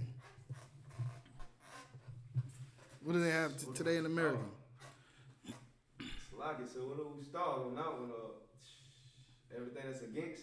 I'm just saying, like, in relative to what we just read, like the city being built, the tower, you know what I mean, making a name for themselves. How is that similar to America today? Well, the Empire State Building they had. True, right? True. Statues of Liberty. Twin Towers. That's what you was talking about. Twin Towers. Yeah, no sweat. Twin Towers. Come on. So many tall buildings. That's right. That's right, but also NASA space program, right? The space military, like they're going and they got Predator drones, and you know what I mean. They trying to go into what's the need for a NASA space program and going to the moon? What's the need for it? There's no need. We got everything right here on Earth that we need. It's here. We got it all here. Right. Actually, we got more than enough. If we use it right, if we do it right, we good. Right. But exactly. They're not really going to space for nothing else besides to go against the Most High.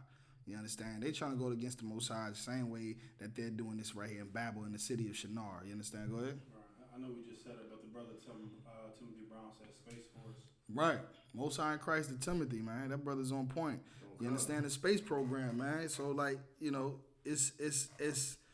it's similar. You understand a lot of similarities, man. Read that again one more time, Baba Bashar.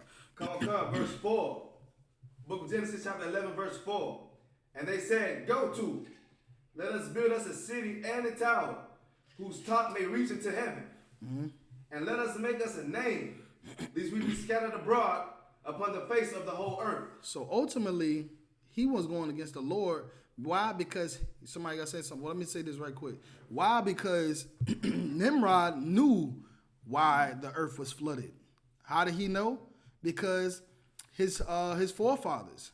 Because Adam and because of Noah, most importantly, because Noah lived through the flood. His sons did. So who was his grandfather? Ham. Ham lived through the flood. They had the laws. They knew why the Lord destroyed the earth. So Nimrod wanted to do against the Lord. And what is against the Lord? Bringing everybody together. He just destroyed the whole entire earth, flooded the earth, but for the same reason, for people mixing and coming together. So now why is he trying to build an empire to do the same exact thing again? You understand? Because he's against the Lord and it's simple. You understand? And the Lord is going to see about that. But no sweat. Go ahead and read what you got at. Come. This is verse 5. Mm-hmm. And the Lord came down to see the city and the tower. Right. So hold on real quick, though. The Lord came down to see the city and the tower. Like, also, I want to add onto that what we was talking about the city and the tower being built. And, they wanted to go into the sky, into the heavens. We have a city right now, like Washington, D.C. is the capital of basically of the entire world. You understand? Like, that's one city that there's being ran, the whole entire world is being ran from, right? So no different than they building the city of Shinar to go into the heavens and all that other stuff. But the Most High taught us not to come together, and that's why the Lord had to destroy. You understand Babylon? Destroy the flood the earth at the time. Salaki, go ahead. Come. Mm-hmm. Verse 5. And the Lord came down to see the city and the tower, which the children of men build. Mm-hmm. So now does it mean? So it said, and the Lord came down to see the city and the tower, which the children of men build. Does that mean that the Lord came down here himself? Huh? Yeah. You know what I mean? The Lord just came. This is just, I don't know. I can't, because I'm in the truth. I can't even. It's no way I can even imagine. It doesn't even make sense at all. You know what I mean? Because of the earth, the Lord sits in the heavens, and the earth is like his footstool. You understand? So what do you mean? Okay, go ahead. He took notice of it. He started to visualize it and actually pay it.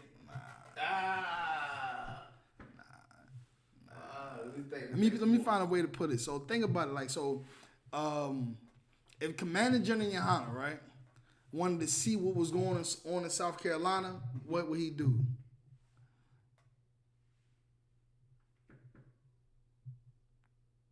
Get reports. Slide. Maradagi. Go ahead. He's going to contact the camp leader over South Carolina. But first he got to send the camp leader there. Right. You know what I'm saying? First he gonna send men to South Carolina. Right. Okay, I see. You understand? He gonna send men to South Carolina. He gonna see what's going on. Brothers a lot of times are sent to cities and sent to states to see what's out there, see what brothers is raised and what the brothers and sisters is looking like out there. Can we get some soldiers from out of there? But nonetheless, the Most High sent the angels, man. Right. The Most High sent his angels to go see about this. You know what I mean? Go see about this city and this tower. So this is talking about the Lord's angels, right? Read it again. Come. Chapter 11 of Genesis, verse 5. And the Lord came down to see the city and the tower, which the children of men builded. Mm-hmm. So like I said, the Most High sent the angels to go investigate this city. You know what I mean? To go see about this tower. Because again, they building this all to fight against the Lord. So the Lord, let me see about this. Send the angels, they gonna investigate it. Yeah, they doing that. They building up the city, building up the tower to go against the Lord. Because Nimrod is a mighty hunter. You understand? Nimrod is a mighty hunter, and he's before the Lord. He's against the Lord, man. So go ahead. Come on. Okay, go ahead. Trooper Kazakh Shafar just said send a representative. Right, he sent a representative. You know what I mean? Of course, he sent a representative. who is the angels, right? Go ahead. Come. Verse 6. And the Lord said, Behold, the people is one, and they have all one language. And this they begin to do. Mm-hmm. And now nothing will restrain from them. You know what I'm saying? Nothing will restrain from them. Go ahead. Which they have imagined to do. Right. So that means there's no limitations. Right. There's no limit. Look at America. Look how great America's kind of come from, having English and everybody having the same beliefs and, having the same expectation for everybody. Look how great America is. And nothing can stop them. Look how great they are. Nothing can stop them. They've gotten so deep into these other countries and colonizing and destroying these nations that, guess what? They have people that are in their army that are Chinese, that are Africans, that are Arabs. They got Arab military soldiers that go to war and bomb Arab. They're so much powerful that if you in a country and you don't want to get down with their economy or commerce, they're gonna cut you off from business to where you can't even make money off your resources. That's just how powerful they are. They come so much together that they can cut off countries and cut off lands and starve them and deprive them and devour them. And guess what? Blacks, Hispanics, and Native Indians are being devoured. We're conquered. All right? You understand? Go ahead and read. Come. And now nothing will be restrained from them, which they have imagined to do. Right. So at this point, nothing can stop them, man, except one thing. What is that, Shaw? Chuba Shaw? We come back to these one thing. One thing. One person can stop them. The King, YAHANNA. But the Most High. The Most High. The Most High. The Most High. You understand? You get all the Most High, all the glory. The Most High. You understand? The Most High. You understand? Which is what actually stopped them. You know what I mean? Which is about to happen. Go ahead. Verse 7. Come. So, verse 7. Go to, let us go down, and there confound their language, that they may not understand one another's speech. Verse 8. Hold on. Read it one more time, Salakia. Verse 7. Go to, let us go down, and there confound their language. Right. So, of course, when it said, let us go down, it's not talking about the Most High again. Like I said, like the brother said, he's talking about representatives. So the Most High, his angels, you understand? They go down, you understand? Those were the servants, who are the servants of the Most High. That's what the angels are. They're servants of the Lord. They went down, and what did they do? They changed the languages of the people to separate them. Because why? Because the Most High did not want all nations together. No United Nations, no coalition, no one nation under God. That's why Babylon and America is so demonic, man. That's why it's so demonic, because that's what's being promoted. With one nation under God. This is the only place on earth where everybody is gathered together in one rainbow coalition.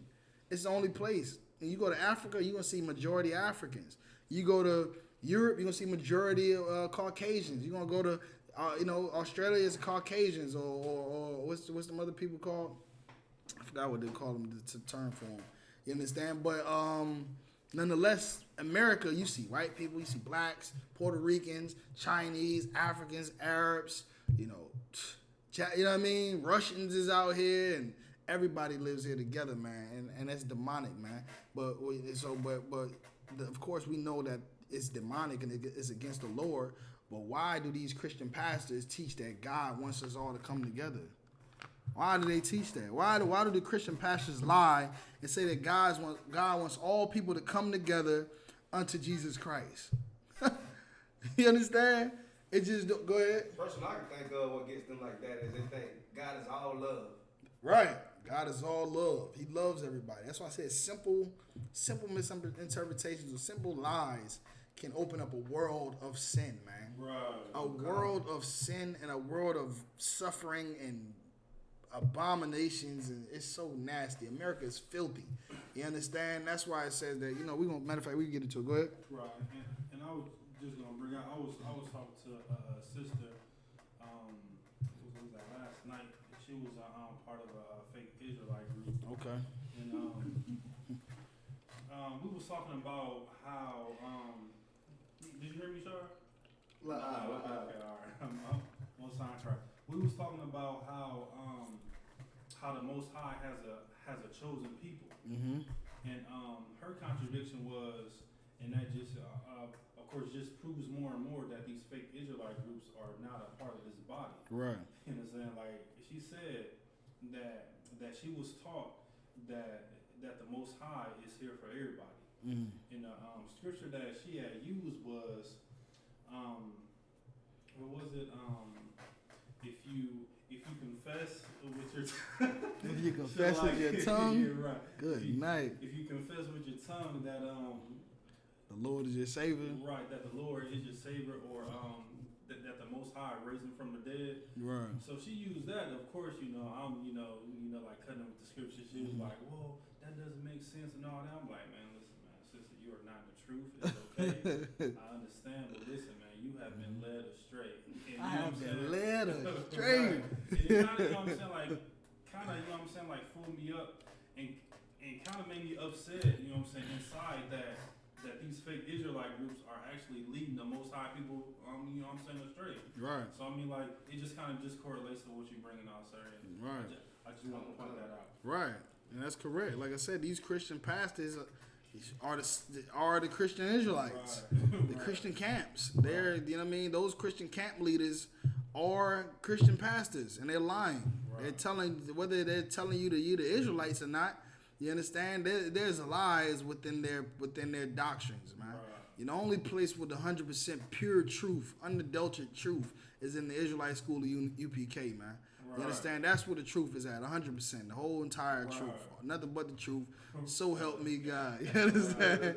So no sweat. But, and because of that, because of these Christian camps and the Christian church and the Muslim mosques and the synagogues, our brothers and sisters are swallowed up by these other nations, man. Right.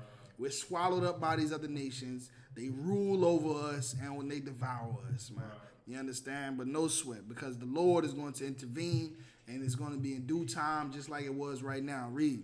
Come. Mm-hmm. That they may not understand one another's speech. Mm-hmm. Verse 8. Go ahead. So the Lord scattered them abroad from thence upon the face of all the earth. Mm-hmm. And they left off to build the city. Right, so this what happened. So the Lord changed their languages. They ain't even know it. They ain't even know it. Lord changed up their languages. So what? And put them in their own land, so they couldn't even understand each other. Right. They couldn't even understand each other, and most importantly, so they couldn't work together to do against the Lord, to be before the Lord. You understand? To do something against the Lord, to try to come up against him. He stopped that whole plan. Changed the languages, separated them, put in their own lands, and like I said, it was so that they could not understand each other, nor work together, and create that tower, and just like America today, the Lord is going to change things up. The Lord is going to reveal the truth, and the truth is going to come out, and America is going to fall, man. America is going to fall. Right. All right, go ahead and read what you got when you ready. Come. Come. Verse 9. Mm-hmm. Therefore is the name of it called Babel. Right. That's why it's called Babel. Because at this point, everything that you would say to me and I would say to you was Babel. It was like, what? And they was saying something you didn't. You like, how? What? And he speak this. He's speaking in this language. He's speaking in that language. She's speaking in this language. This is all Babel to me. I don't know what you're saying. Only some can understand, some others couldn't understand anybody else. Like, it was just complete chaos, you understand? With no sweat. So, you understand? So that's why it says, therefore is the name of it called Babel. Go ahead. Come. Therefore is the name of it called Babel, because the Lord did there confound the language of all the earth. All right, that's why, because he confounded the language of all the earth. Go ahead. And from thence did the Lord scatter them abroad upon the face of all the earth. Right, and that's where we get the word babbling from. You understand? Like, you're babbling, meaning like I don't understand what you're saying. You're just saying something, but I don't understand what you're saying. It's babbling. All right, so that's what happened. The Lord caused them to change the language. You know what I mean? So even though they were speaking, they could not be understood. All right. Go ahead.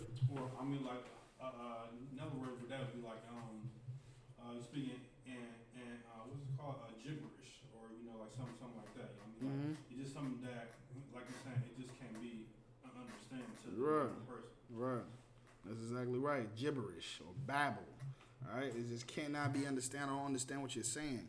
So even, you know what I mean, and this doesn't mean that they were talking about Hashanah bow tie. She coming in the Honda. That's not a tongue.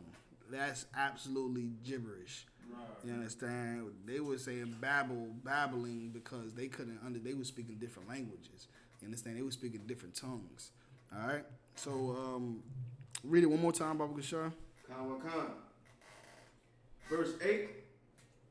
So the Lord scattered them abroad from thence upon the face of all the earth. And they left off to build the city. Verse 9. Therefore is the name of it called Babel, because the Lord did there confound the language of all the earth. Okay. And from thence did the Lord scatter them abroad upon the face of all the earth. All right. So now we understand Babel. What was it? What it was about? Why? Who ran it? What was it? And similarities to America. So now with having, let me get Revelations chapter 18 verse 2. Now we have the similarities of Babylon and what it was all about, and we could see the comparisons to the same things in America. We're going to be able to show you prophecies of America. You understand? The prophecies of America way after Babylon. After Babylon is destroyed, it still talks about another Babylon. You understand? It's going to still talk about another Babylon, or the great city, right? The great city is going to be referred to as America today. You understand? The great city, or the new Babylon. What is it called? What's the word I'm looking for? Modern day Babylon. All right? Modern day Babylon. Go ahead. And when you got it, Revelation chapter 18, verse 2. Revelation chapter 18, verse 2. And he cried mightily with a strong voice, saying, Babylon the Great is fallen. It's fallen. Babylon the Great is fallen. You understand? Read that one more time. Verse 2. And he cried mightily with a strong voice, saying, Babylon the Great is fallen. It's fallen. So now we in Revelation. So we talking about a prophecy, right? This is a prophecy or a revelation being revealed, because the word revelation means reveal. So this is a revelation being revealed. It's saying Babylon the Great has fallen. You understand? This is a future prophecy about the destruction of America. That's what this is. Because why? Because Babylon the Great is America. Babylon the Great is America, and this is talking about the destruction of America, the destruction of America, which is, like I said, referred to as Babylon the Great. Everything that the ancient kingdom of Babylon wanted to establish was reestablished in America, right? Was it reestablished in its entirety? As a matter of fact, you understand, by the white man in America. You know what I mean? The Spaniards and the Portuguese and the French and so on and so forth. They came, they colonized, and they've gotten together after some time of disputing and fighting against each other. They decided, let's just come together and make everybody come together. Meanwhile, we'll just be on top. This is something that we all demise. You understand? Or derive. I think that's the word. You know what I'm talking about. You know the word. But just the same as Nimrod, because how can you say everybody's equal, but Nimrod is the ruler though? Shouldn't Nimrod just be like one of everybody else? Well, that's how America is. That's how white society is. White society says we're equal, but they're really the rulers over everybody. Right. You understand? They're really the rulers over everybody. The ones calling everybody equal, but they're really the rulers over everybody. So, like I said, it was reestablished by them. You understand? This scripture goes on further to explain, you understand, the evil, both the first and this current Babylon, both was and is. You know what I mean? Go ahead. True, because that's Shafar said the power is falling. The power is falling. The what? The power is falling. The power is falling. I'm not sure exactly what he means by the power is falling. Exactly. You understand? The power is falling. Okay. So let's just get back to it. Where we at again? Revelations 18:2, right? Come. Go ahead and read again. And he 18:2, and he cried mightily with a strong voice, saying, Babylon the Great is fallen, and it's become the inhabitants of devils. Okay, and it's been become the habitation of devils, man. What does it mean? It's become the habitations of devils. It's become the habitation of devils. What does the word devil mean? A liar or deceiver. Okay, and who was the deceiver on the earth? The Who was the devil in the earth? oppressor. Right. There you go. You can say that. Yeah, you can say that. You can say that. The brother is wise. The brother's a wise man. He not gonna name drop right now. But yeah, I mean, but the oppressor is the devil in the earth. Our oppressor is the devil in the earth. And it says become the habitation of devils because out of all the deceivers in the earth, they are the chief deceivers. Like we said, we know that these people who are Chinese and Arabs, they come in our community and they rip us apart and devour us and bleed every penny out of us. But we all know that, you know what I mean, white society absolutely, like, outwardly hates us. You understand? They outwardly hates us. They deceive the entire world. You understand? They are leading, like I said, they are leading the entire earth. And it's become the habitation of devils. Go ahead. And the hold of every foul spirit. And the hold of every foul spirit, man. America's become the hold of every foul spirit. You understand? Like, just like in Babylon, when it was doing things that were great wicked, you know, it's doing great wickedness. That's the same here, and it's become the what does it say? What's the word to use? Say it again? That last part. COMCAST. And became the hold of every foul spirit, right? COMCAST. All right. So every foul spirit. What are some of those examples of foul spirits? What is an example of foul spirits? You understand? Go ahead. Like I said, is the harlots. Can I say that? Whoredom. That's correct. Whoredom. You know what I mean? Whoredom is one of them.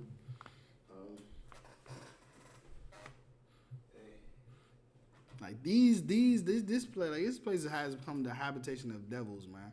You know what I'm saying? The white society got people believing that they're God, that they're Jesus Christ, Beethoven, you know what I mean? Shakespeare, everybody, you know what I mean? Superman, everybody. You know what I mean? You know, and most importantly, they got us to believe that they're the real Jews. Right. But really, we know who the real Jews are, according to the Bible, you know what I mean? You know what I mean? So, like, at the end of the day, like, you know, when they tell us that all man are created equal, we know it's a damn lie. When they say what? This the land, what did they say? The land of the free, the home of the braves? I said that right? Mm-hmm. Land of the free. Well, meanwhile, over 2 million people, black men, Hispanic men are incarcerated in prison. Right. And that's more itself than any other incarceration in any other country, period. That means in any other country, the amount of prisoners, and no matter their race or anything, that we make up more prisoners for black, Hispanic, and Native Indian people alone than any prisoners in any country, man. So how is this the land of the free? Go ahead. Right. I just want to make some clarity on what Trooper Kazach was saying. Okay. He was saying like the U.S. power is falling. Going back to that. Oh yeah. Babylon is falling, so America is falling. You know what I mean? America is falling. It's become the habitation of devils and the hold of every evil, wicked spirit. Right? Those things are like whoredom and what? Rape, murder, adultery, drug dealing. You know, what's some homosexuality? Switching genders. Huh? Switching genders, transgender, and homosexuality. All these lustful deviancies. You know what I mean? It's all of those are those evil spirits that it's talking about. Those wicked spirits, man. That's what you see, man. And to be honest, like, that's America, the United States, the entire United States of America was founded off all of those things. It was founded off of rape. It was founded off of murder and robbery and rape and pillage, man. It was founded from those things. Go ahead. Tribute Kazakh said Christian thinking is a foul spirit ideology. Christianity is a foul spirit, man. Christianity is the reason, is the gateway drug to all of the foul spirits. Right. You understand? It's the gateway drug to homosexuality, aborting your baby, being a whore. You understand? Like, that's a prostitution. Right. You know what I mean? Like, that's the gateway to all of those things. So this is what it's talking about, and it's going to fall because of it. That's right. Right. It's going to fall. And while everybody out here celebrating Halloween for their own reason, while everybody out here celebrating Christmas for their own reason, just know that the Most High says that I hate and despise your feast days. Right. Just know that. Right. Just you hate whatever reason your reason is. He hates it, and he doesn't. He despises it. He hates and despises Christmas for what it was in Babylon, and he hates and despises it for what it is today, and for whatever you done made it into. Because just like it was changed from whatever it was from Babylon to what it is today, you just about to change it to something else, and it still hates it. The Lord only honors his holy days, man. Celebrate the Passover, the Feast of Hanukkah, the Feast of Dedication, the Day of Atonement. Right. You know what I mean? Hanukkah, if I said it already. Purim, like celebrate those days. Celebrate that and nothing else but that. That's the only way to be righteous. It's the only way to be righteous. When you celebrate Halloween for your own reason, it's not, the Lord didn't give you that to celebrate. Long story short, and you will still get punished for it. You will still get destroyed for it. You will still be devoured for it. You understand? You can check your candy 1 time, 2 times, 3 times, and still walk outside and get shot in the head by some gang member because the Lord's made it happen.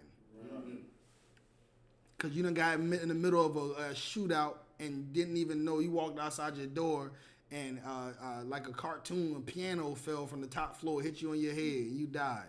Because the Lord had it happen. Because you was being a sinner. So while you got checking all your candy, just know that you can't check the Most High. You understand? And you should just stop doing what you're doing because the Lord will destroy you for it, man. Come. All right, go ahead. Where we at? So let's. Where you at? Almost at the end of verse 2. I can read it over if you want me to. Nah, just go ahead and finish it. Come. And the hold of every foul spirit, and the cage of every unclean and hateful bird. Right, in the cage of every clean and hateful bird. Like, what does that mean? It says the cage of every unclean and hateful bird. Anybody want to take a guess at that?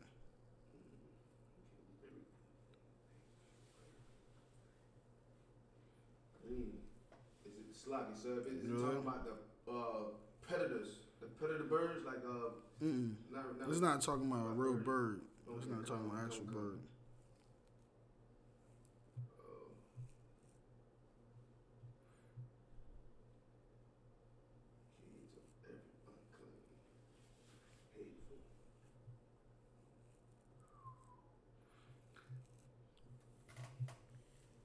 Go ahead.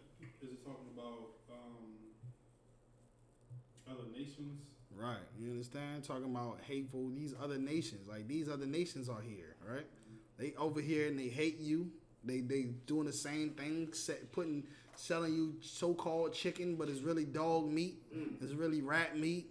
You know what I mean? Like, got eel and octopus being sold. And America is filled with that. You know what I mean? These are the things that you can do in America. You can come here and be a whore. Right. You can come here and get rich off of black people. That's why they open up Chinatowns and stuff like that. Come here, listen, whatever you make, you just give us this percentage off it. Like we straight hoes, basically. Right. You know what I mean? Like, you go ahead and hit, like, just pay me. You can hit this sister, you can hit this brother, and get all and get pleased by them. Fill your pockets up, and you can come and do it in America. And in America, you can be a whore, you can be Scarface, you can be. It's just full of wickedness, man. Brothers and sisters glorifying stripping and stuff like that, man. Like, you know what I mean? Like, they don't see no wrong with being a stripper. Now you can go and throw money at the strip club and claim it on your taxes. No sweat. Let's get Revelations 11 and 8. We're trying to get through this real quick because. 11 and 8? Yep, 11 and 8. Book of Revelation, chapter 11, verse 8. And their dead bodies shall lie in the streets of the great city. Of the what? Of the great city. Of the great city, man. So that their dead bodies shall lie in the street of the great city. Now, like I said, this great city is talking about Babylon. It's talking about America. You know what I mean? So we're going to show and prove that this is talking about America and not exactly Babylon. So it's called Babylon was the great city, but this is talking about America. Go ahead and read. Come. Which spiritually is called Which is spiritually called Sodom and Egypt, You understand? Which is spiritually called Sodom and Egypt. What does it mean? It says it's spiritually called Sodom and Egypt. What do you see today in America? What is sodomy, matter of fact? What is sodomy? I'm gonna paraphrasing with it, Salaki, but it got something to do with homosexuality. You remember the story about Sodom and Gomorrah? You remember why it was destroyed? Why it was it couldn't find What you said was correct, though. You know what I mean? Just to be clear, you're right. Sodomy is homosexuality. That's what it is. When you call somebody a sodomite or somebody is a sodomite, meaning they're homosexual. You understand? And they're saying that the great city is spiritually Sodom. So that's why you see such a big rampant of homosexuality in America, because it's spiritually homosexuality. It's spiritually Sodom. And Egypt. So what is Egypt? Egypt is, just to move through it, Egypt comes from a Greek word Egyptos, and Egyptos means bondage. Egypt was known for bondage. You understand? Because what? Israelites were there, and we were in bondage. Remember the story, let my people go with Moses? We were in bondage in Egypt, and we built up that great city as well. Just like we built up this great city called America. And what? We are in bondage here. Yes, we've been in bondage since we've got here. So it's this spiritually Sodom, spiritually Egypt. All right? So let's go ahead and drop down. Go ahead, continue reading. It was spiritually called Sodom and Egypt, where also our Lord was crucified. No sweat. So, all right, drop that. Give me Deuteronomy 28 and 68 so we can talk about that. So, you know what I mean? When we talking about, this place called America and the dead bodies being the great city, the dead bodies laying in the streets, it being spiritually Sodom and spiritually Egypt, America is a great city because why? Like I told you earlier, they at this point they can cut off people from being a nation. Like you can literally destroy a whole country. They got people fighting in their country, fighting for America, that are fighting against their own country. You understand? Just like black people, Hispanics and Native Indians. We join the military, we join the police force, and what do we in turn do? We end up committing police brutality against our own people, man. We end up locking our own people up, being hateful towards our own brothers and sisters. And that's just how powerful America has gotten, man. It's a great city here that we living in. That's what the Bible is calling it, the great city, man. So this is what the Bible is saying when it talks about the great city or Babylon, modern day Babylon. This is talking about America, man. You know what I mean, bro? Look at Mexico. Why do you think Mexico is so poor? Why do you think people are migrating from Mexico to America? Why do you think people are in Honduras trying to migrate from Honduras to America? Why do you think Haiti is so poor? Because they would at some point they were not trying to be in commerce or in economically attached to America, so they cut them off from being able to have merchants selling and buying and selling their own goods, their resources. Right. All right, but also even then, when we thinking about America, like the same way America was great is the same way Babylon was great, right? Same thing. Like we was what made America great is slavery, right? And the Wall Street, the first two commodities that was on Wall Street was of course slaves, right? Black slaves. And then what do? Those slaves picked cotton, so cotton became the next great commodity. And then we have places like in Europe or because of Britain, getting rich, they got rich off of what did Britain get rich off of? It was the rum and the tea, right? Rum and the tea. Then you got sugar cane plantations that was tilled by our Benjamite brothers who are the so-called Jamaicans and the West Indians, right? And then we got Brazilians and the Portuguese who are Ashurite brothers that pick sugar cane and plantations. Like this is what America is, man. Like this is a place that is wicked and it oppresses and devours our people, man. And that's why we got Deuteronomy 28:68. Let's get it. Deuteronomy 28, verse 68. Go ahead. And the Lord shall bring thee into Egypt again with ships. The Lord shall bring thee into Egypt again. Now, we just said that the great city is spiritually Egypt. So, of course, when it says spiritually Egypt, it's not talking about literally Egypt. It's talking about a place of bondage. So we will be brought into bondage again because we didn't go back to Egypt again. Egypt was destroyed. Look at Egypt today. It's still destroyed. You know what I mean? People barely live there, and especially in the place where the Bible talks about where they had pyramids and Pharaoh ruled. You know what I mean? Like, it's destroyed. This is not talking about the physical Egypt. This is talking about spiritually Egypt. We will be brought into Egypt again or bondage again. Go ahead. By the way whereof I spake unto thee, thou shalt see it no more again. You skipped some parts. Go ahead, start from the top. Start from the top. Come. And the Lord shall bring thee into Egypt again with ships. With what? With ships. And that's how we got to America, man. That's how we got to bondage. We got to bondage in America with ships. We came here on slave ships. And on the way whereof what it says, by the way whereof I spoke unto thee, which is in Jerusalem, it said we will never see it again because we going into slavery. We're going to go into another land under another people into captivity. And that's what happened in America, man. You understand? This was a curse or a punishment because of why? Because why? Because we didn't follow the law, statutes, commandments. We were interracially marrying. We were serving other gods. We were eating shrimp, crab, pork, and lobster. We were doing all these things that other nations were doing, man. You understand? So we didn't hearken diligently. We didn't hearken diligently, man. And then what happened?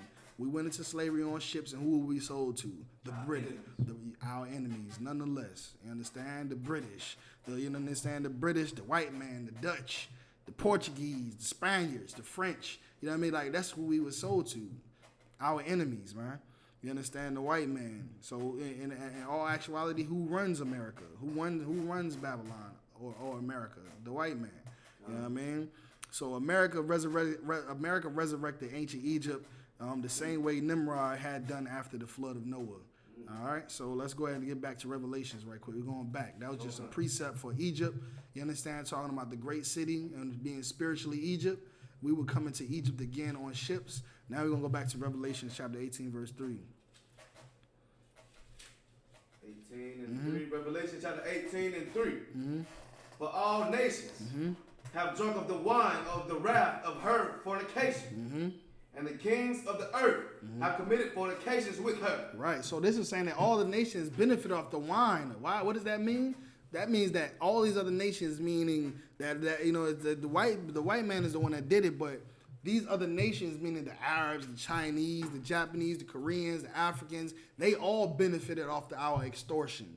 They all benefited off our rape, off our murder, off our incarceration, off our pillage. They all benefit off our destruction, man. You understand? All these other nations do. They all do. Like we said, they in our communities. They selling us all the hair, all doing all the nails, selling all the fried chicken. We're running all the hotels, running all the gas stations, and getting money off of us, devouring us, man.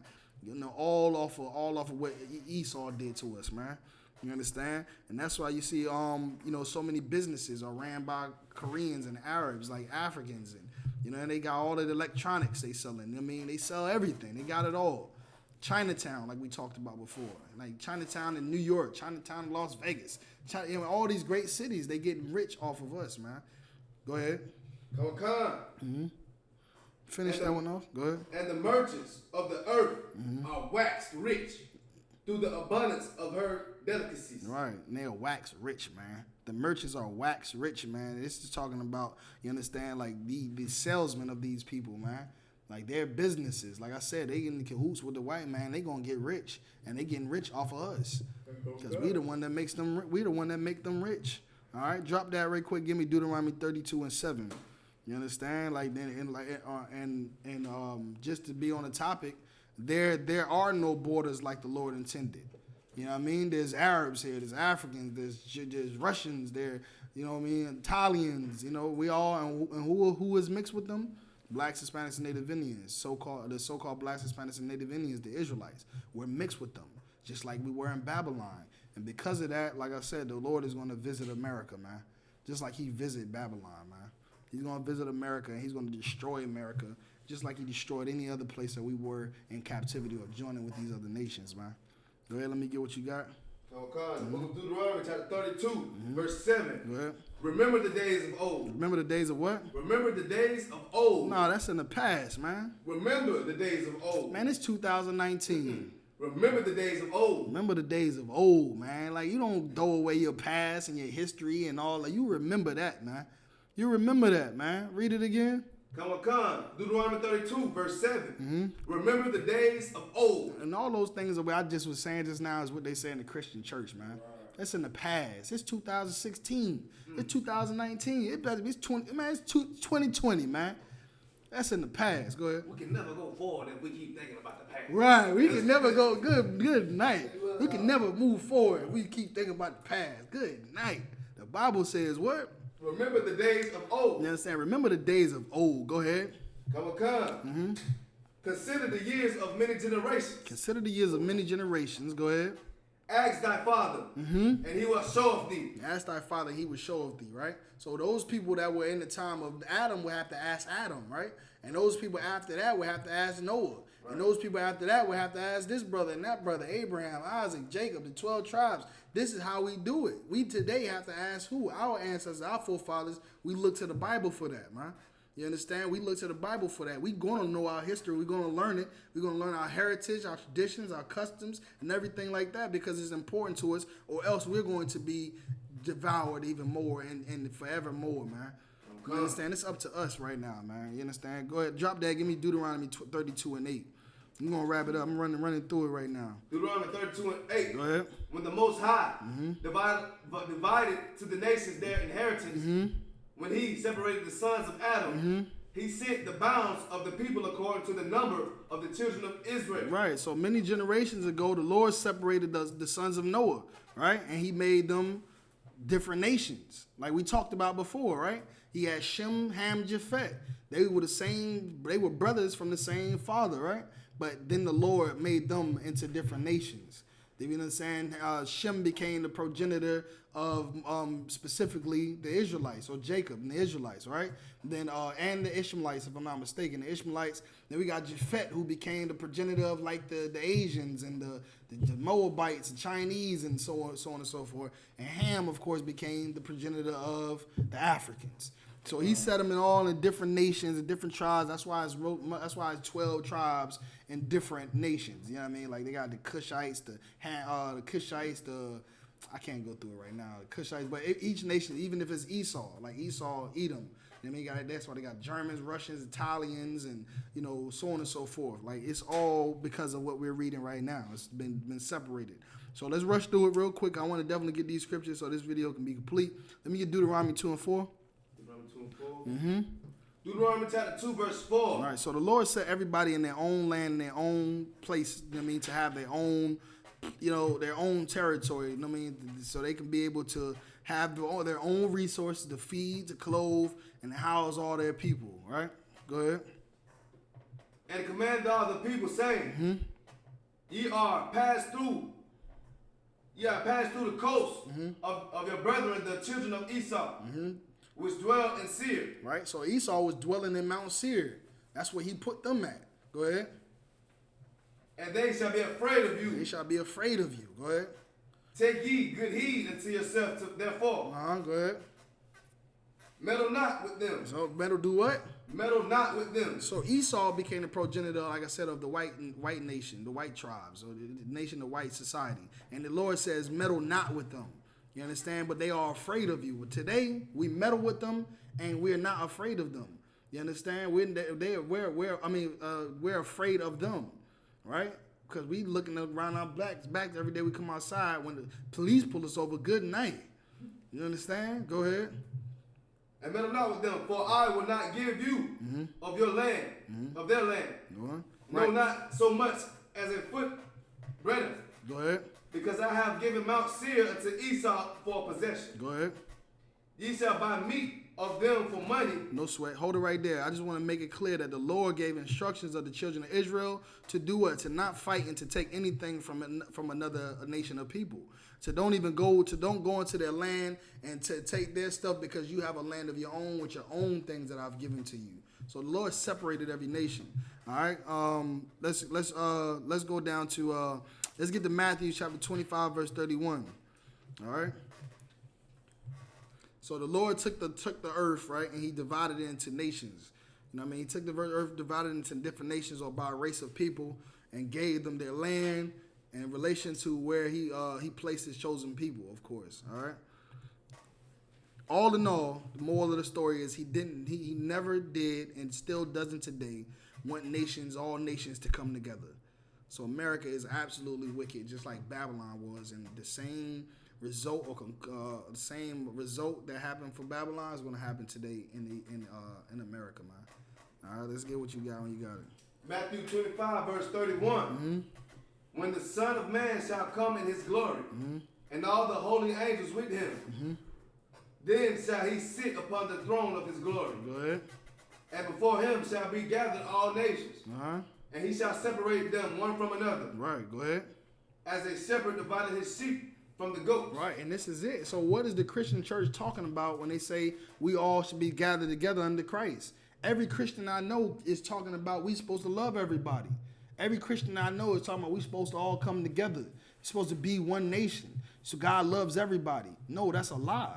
God don't, nowhere in the Bible says God loves everybody. Right. Everywhere in the Bible is talking about him separating nations, punishing Israel for joining other nations. You know what I mean? All the wickedness that comes with people coming together, and every other scripture like this one that talks about him dividing the nations and separating them to their own people, right? Okay. Any more on that? 32. Let's go to Revelations. Revelation chapter 17, verse 1. The Lord didn't intend us to be all one nation, man. He got the people that he chose and everybody else who he says are nothing, and everybody needs to be in their own land. Or Chinese need to be over there where they can eat dog and whatever else they want to eat. The Africans need to be over there where they can drink blood and everything and so on and so forth. But when Christ returns and he sits on the throne in the kingdom of heaven, everyone is going to be doing what the Most High said to do. So even when the Chinese get put into their own land, they're not going to be eating no dog there. You understand?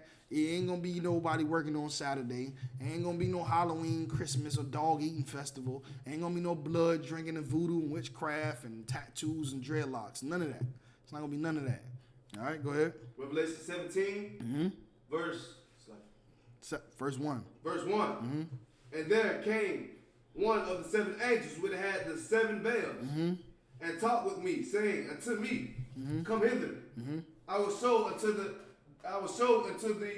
the judgment of the great whore that sitteth upon many waters. What is that great whore that sitteth upon many waters? Think about it. You might not be able to get it. I had to have a breakdown to get it myself. But the great whore. This is Revelation, so it's a prophecy. Right, exactly. It's a revelation. It's revealing something. The great hill. So just for the sake of time, Right, revealing the mysteries. So this great whore is talking about what? The Statue of Liberty. Right? The Statue of Liberty, right? The Lady Liberty is what it's called. And it sits upon many waters, like the scripture says. Like it's of course it's on Liberty Island in New York. They got the Hudson River, you got Atlantic Ocean, which stems out. You got the Jersey City Hudson County. So it's all these many waters that combine together in that area there. But that's the great whore. You understand? That was a gift. I'm not sure. I'm not gonna get too deep into it. I think it was from the French or it was somewhere. I know it was a gift from either British or just French. Maybe been Spain or something like that. Who knows? But it was white society, and that's the great whore. And it says what it's going to do. It says, "Come hither, I will shew unto thee the judgment of the great whore, the judgment of the great whore that sitteth upon many waters." So this is talking about the judgment of America, man. You understand? It's the judgment of America. It's going to be judged here in America for all of the wickedness, all of the crime, and all of the hate and the rape, robbery, and murder against God's chosen people, man. It's going to be destroyed. And let me get Isaiah 14 and 16, because this is also a prophecy. This is that same prophecy that it's talking about that judgment. Isaiah chapter 14, verse 16. Of course, when you get into Isaiah the 14th chapter, it's talking about the judgment of Edom.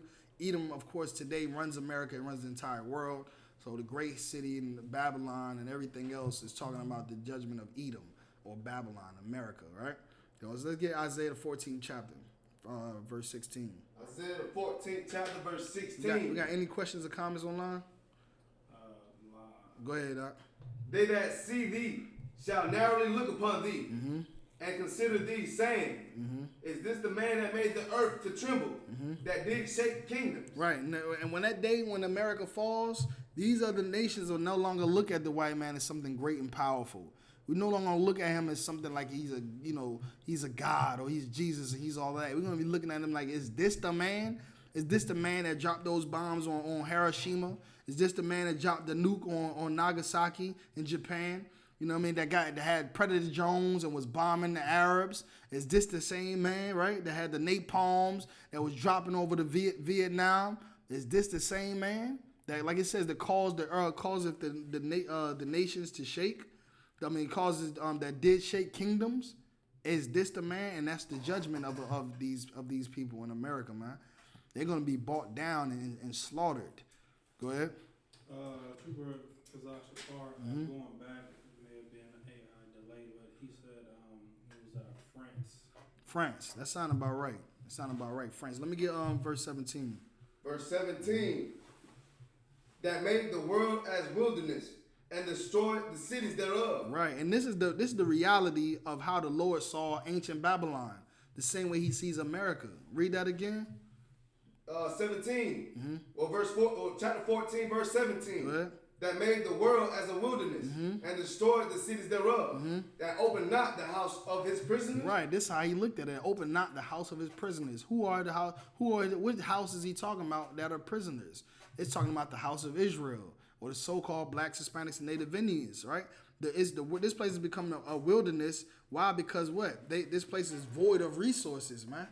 You know what I mean? Like we can't even breathe good air. We can't even have good vegetation and good fruits and vegetables. You know what I mean? Good water. Like, the water has got lead in it. Tap water is bad. Got lead in it, all kind of other, you know what I mean? It just, and to add on to that, they got authority over the rain now. You can't even collect rainwater. You can't even, you can't even farm wherever you want to farm at, even your own backyard. Right. Seriously, you know what I mean? And that's why I say they're trying to turn this place into a wilderness, man. Like they murdered the Native Indians and stole their land, right? They murdered the Aztecs, the Incas, the Mayans, the Tainos, who were all of the, you know what I mean, who were at one point where the Mexicans came from, right? From the Aztecs and the Incas, like, and they stole everything, man. You understand? They stole everything. Like they stole all the resources, all the oil, the rubber, the gold. You understand? They turned this into the habitation. They turned this into the wilderness, man. They turned this into the wilderness, man. Read that again, Baba Kusham. Come. Chapter 14, verse 17. That made the world as a wilderness. Right. And destroyed the cities thereof. Right. That opened not the house of his prisoners. Right. They opened not the house of his prisoners, man. Like they turned this place into a wilderness. They got rights over the water, the air, the land, even beaches, man. You can't even go fish where you want to fish at. You gotta have a license to fish. Are you serious? In the water, in the water. That's why it says this place is a wilderness, man. And they're gonna have to pay for that, man. You know what I mean? From the Greeks to the Romans to the British Empire, the Spanish Armada and American military, the Portuguese conquistadors, the Roman Catholic, missionaries. You ever heard of the Jesuits, the Pilgrims? You know about the Pilgrims. You know what I mean? They all have utterly decimated the population, man. They've done it single-handedly. And these are all the devil that the Bible speaks of, man. All right? So to drop that real quick, let's get Revelation 17:4. This is my last scripture, I promise. It's my last scripture, I promise. I just want to get this out of the way. I need part 2. But they've absolutely decimated the population of the world, man. You know what I mean? Especially the blacks, Latinos, and Native Indians, man. Especially us. You know what I mean? Like 99 million black people died on the transatlantic slave voyage. 77 million Native Indians died in the Trail of Tears in the colonizing of America, man.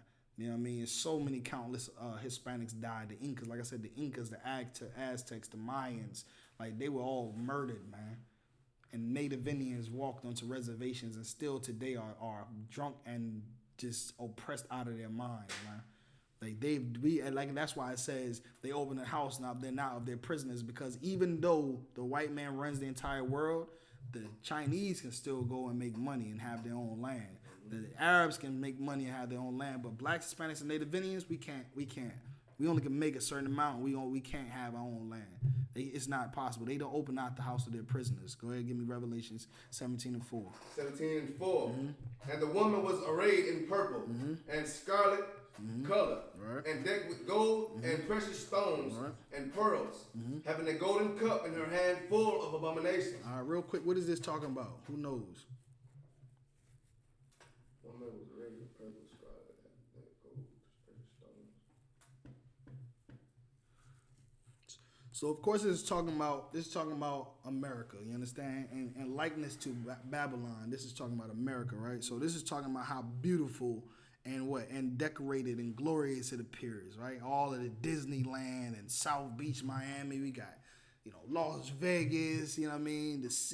California, the City of Angels, Long Beach, New York City, and the Great Lakes, and it's so beautiful, and it got diamonds and wealth and so much stuff going on, right? But at the same time, what does it say at the bottom? What's the last sentence say?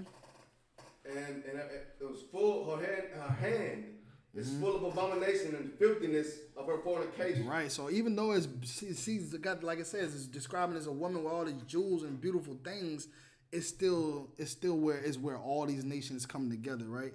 And add to the glory and the power of America. And at the end of the day, the Lord looks at it as filthy. You understand? The Lord looks at it as filth. What you about to say? Huh? It ain't appropriate. All right, no sweat. He looks at it as filth, like it just said. It's filthy. You know what I mean? Go ahead and read. Come on. Verse 5.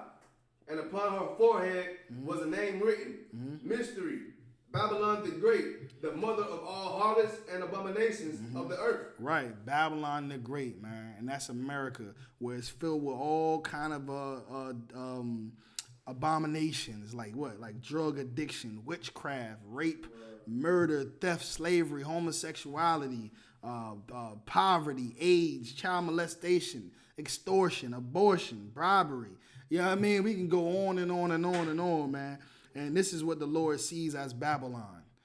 Because, of course, this is the same that was going on in Babylon. The Lord hates ancient Babylon, of course. We all know that, right? The Lord hates ancient Babylon, and he hates the United States of America. All right? And you can run and tell your biggest Christian that. You understand? You can run and tell your biggest patriot that. You know what I mean? The Lord hates the United States of America. And nonetheless, he always wanted all nations to be separated, like we said, and more specifically, he wanted the children of Israel to be in a land of their own, right? Separated from all these other nations, but more or less in the one word, to be holy, all right? To be holy. He wanted the children of Israel to be holy or separate, all right? So we at I.S.U.P.K. We started at 1 West 125th Street, Harlem, New York City, on the command of General YAHANNA, established in 1969.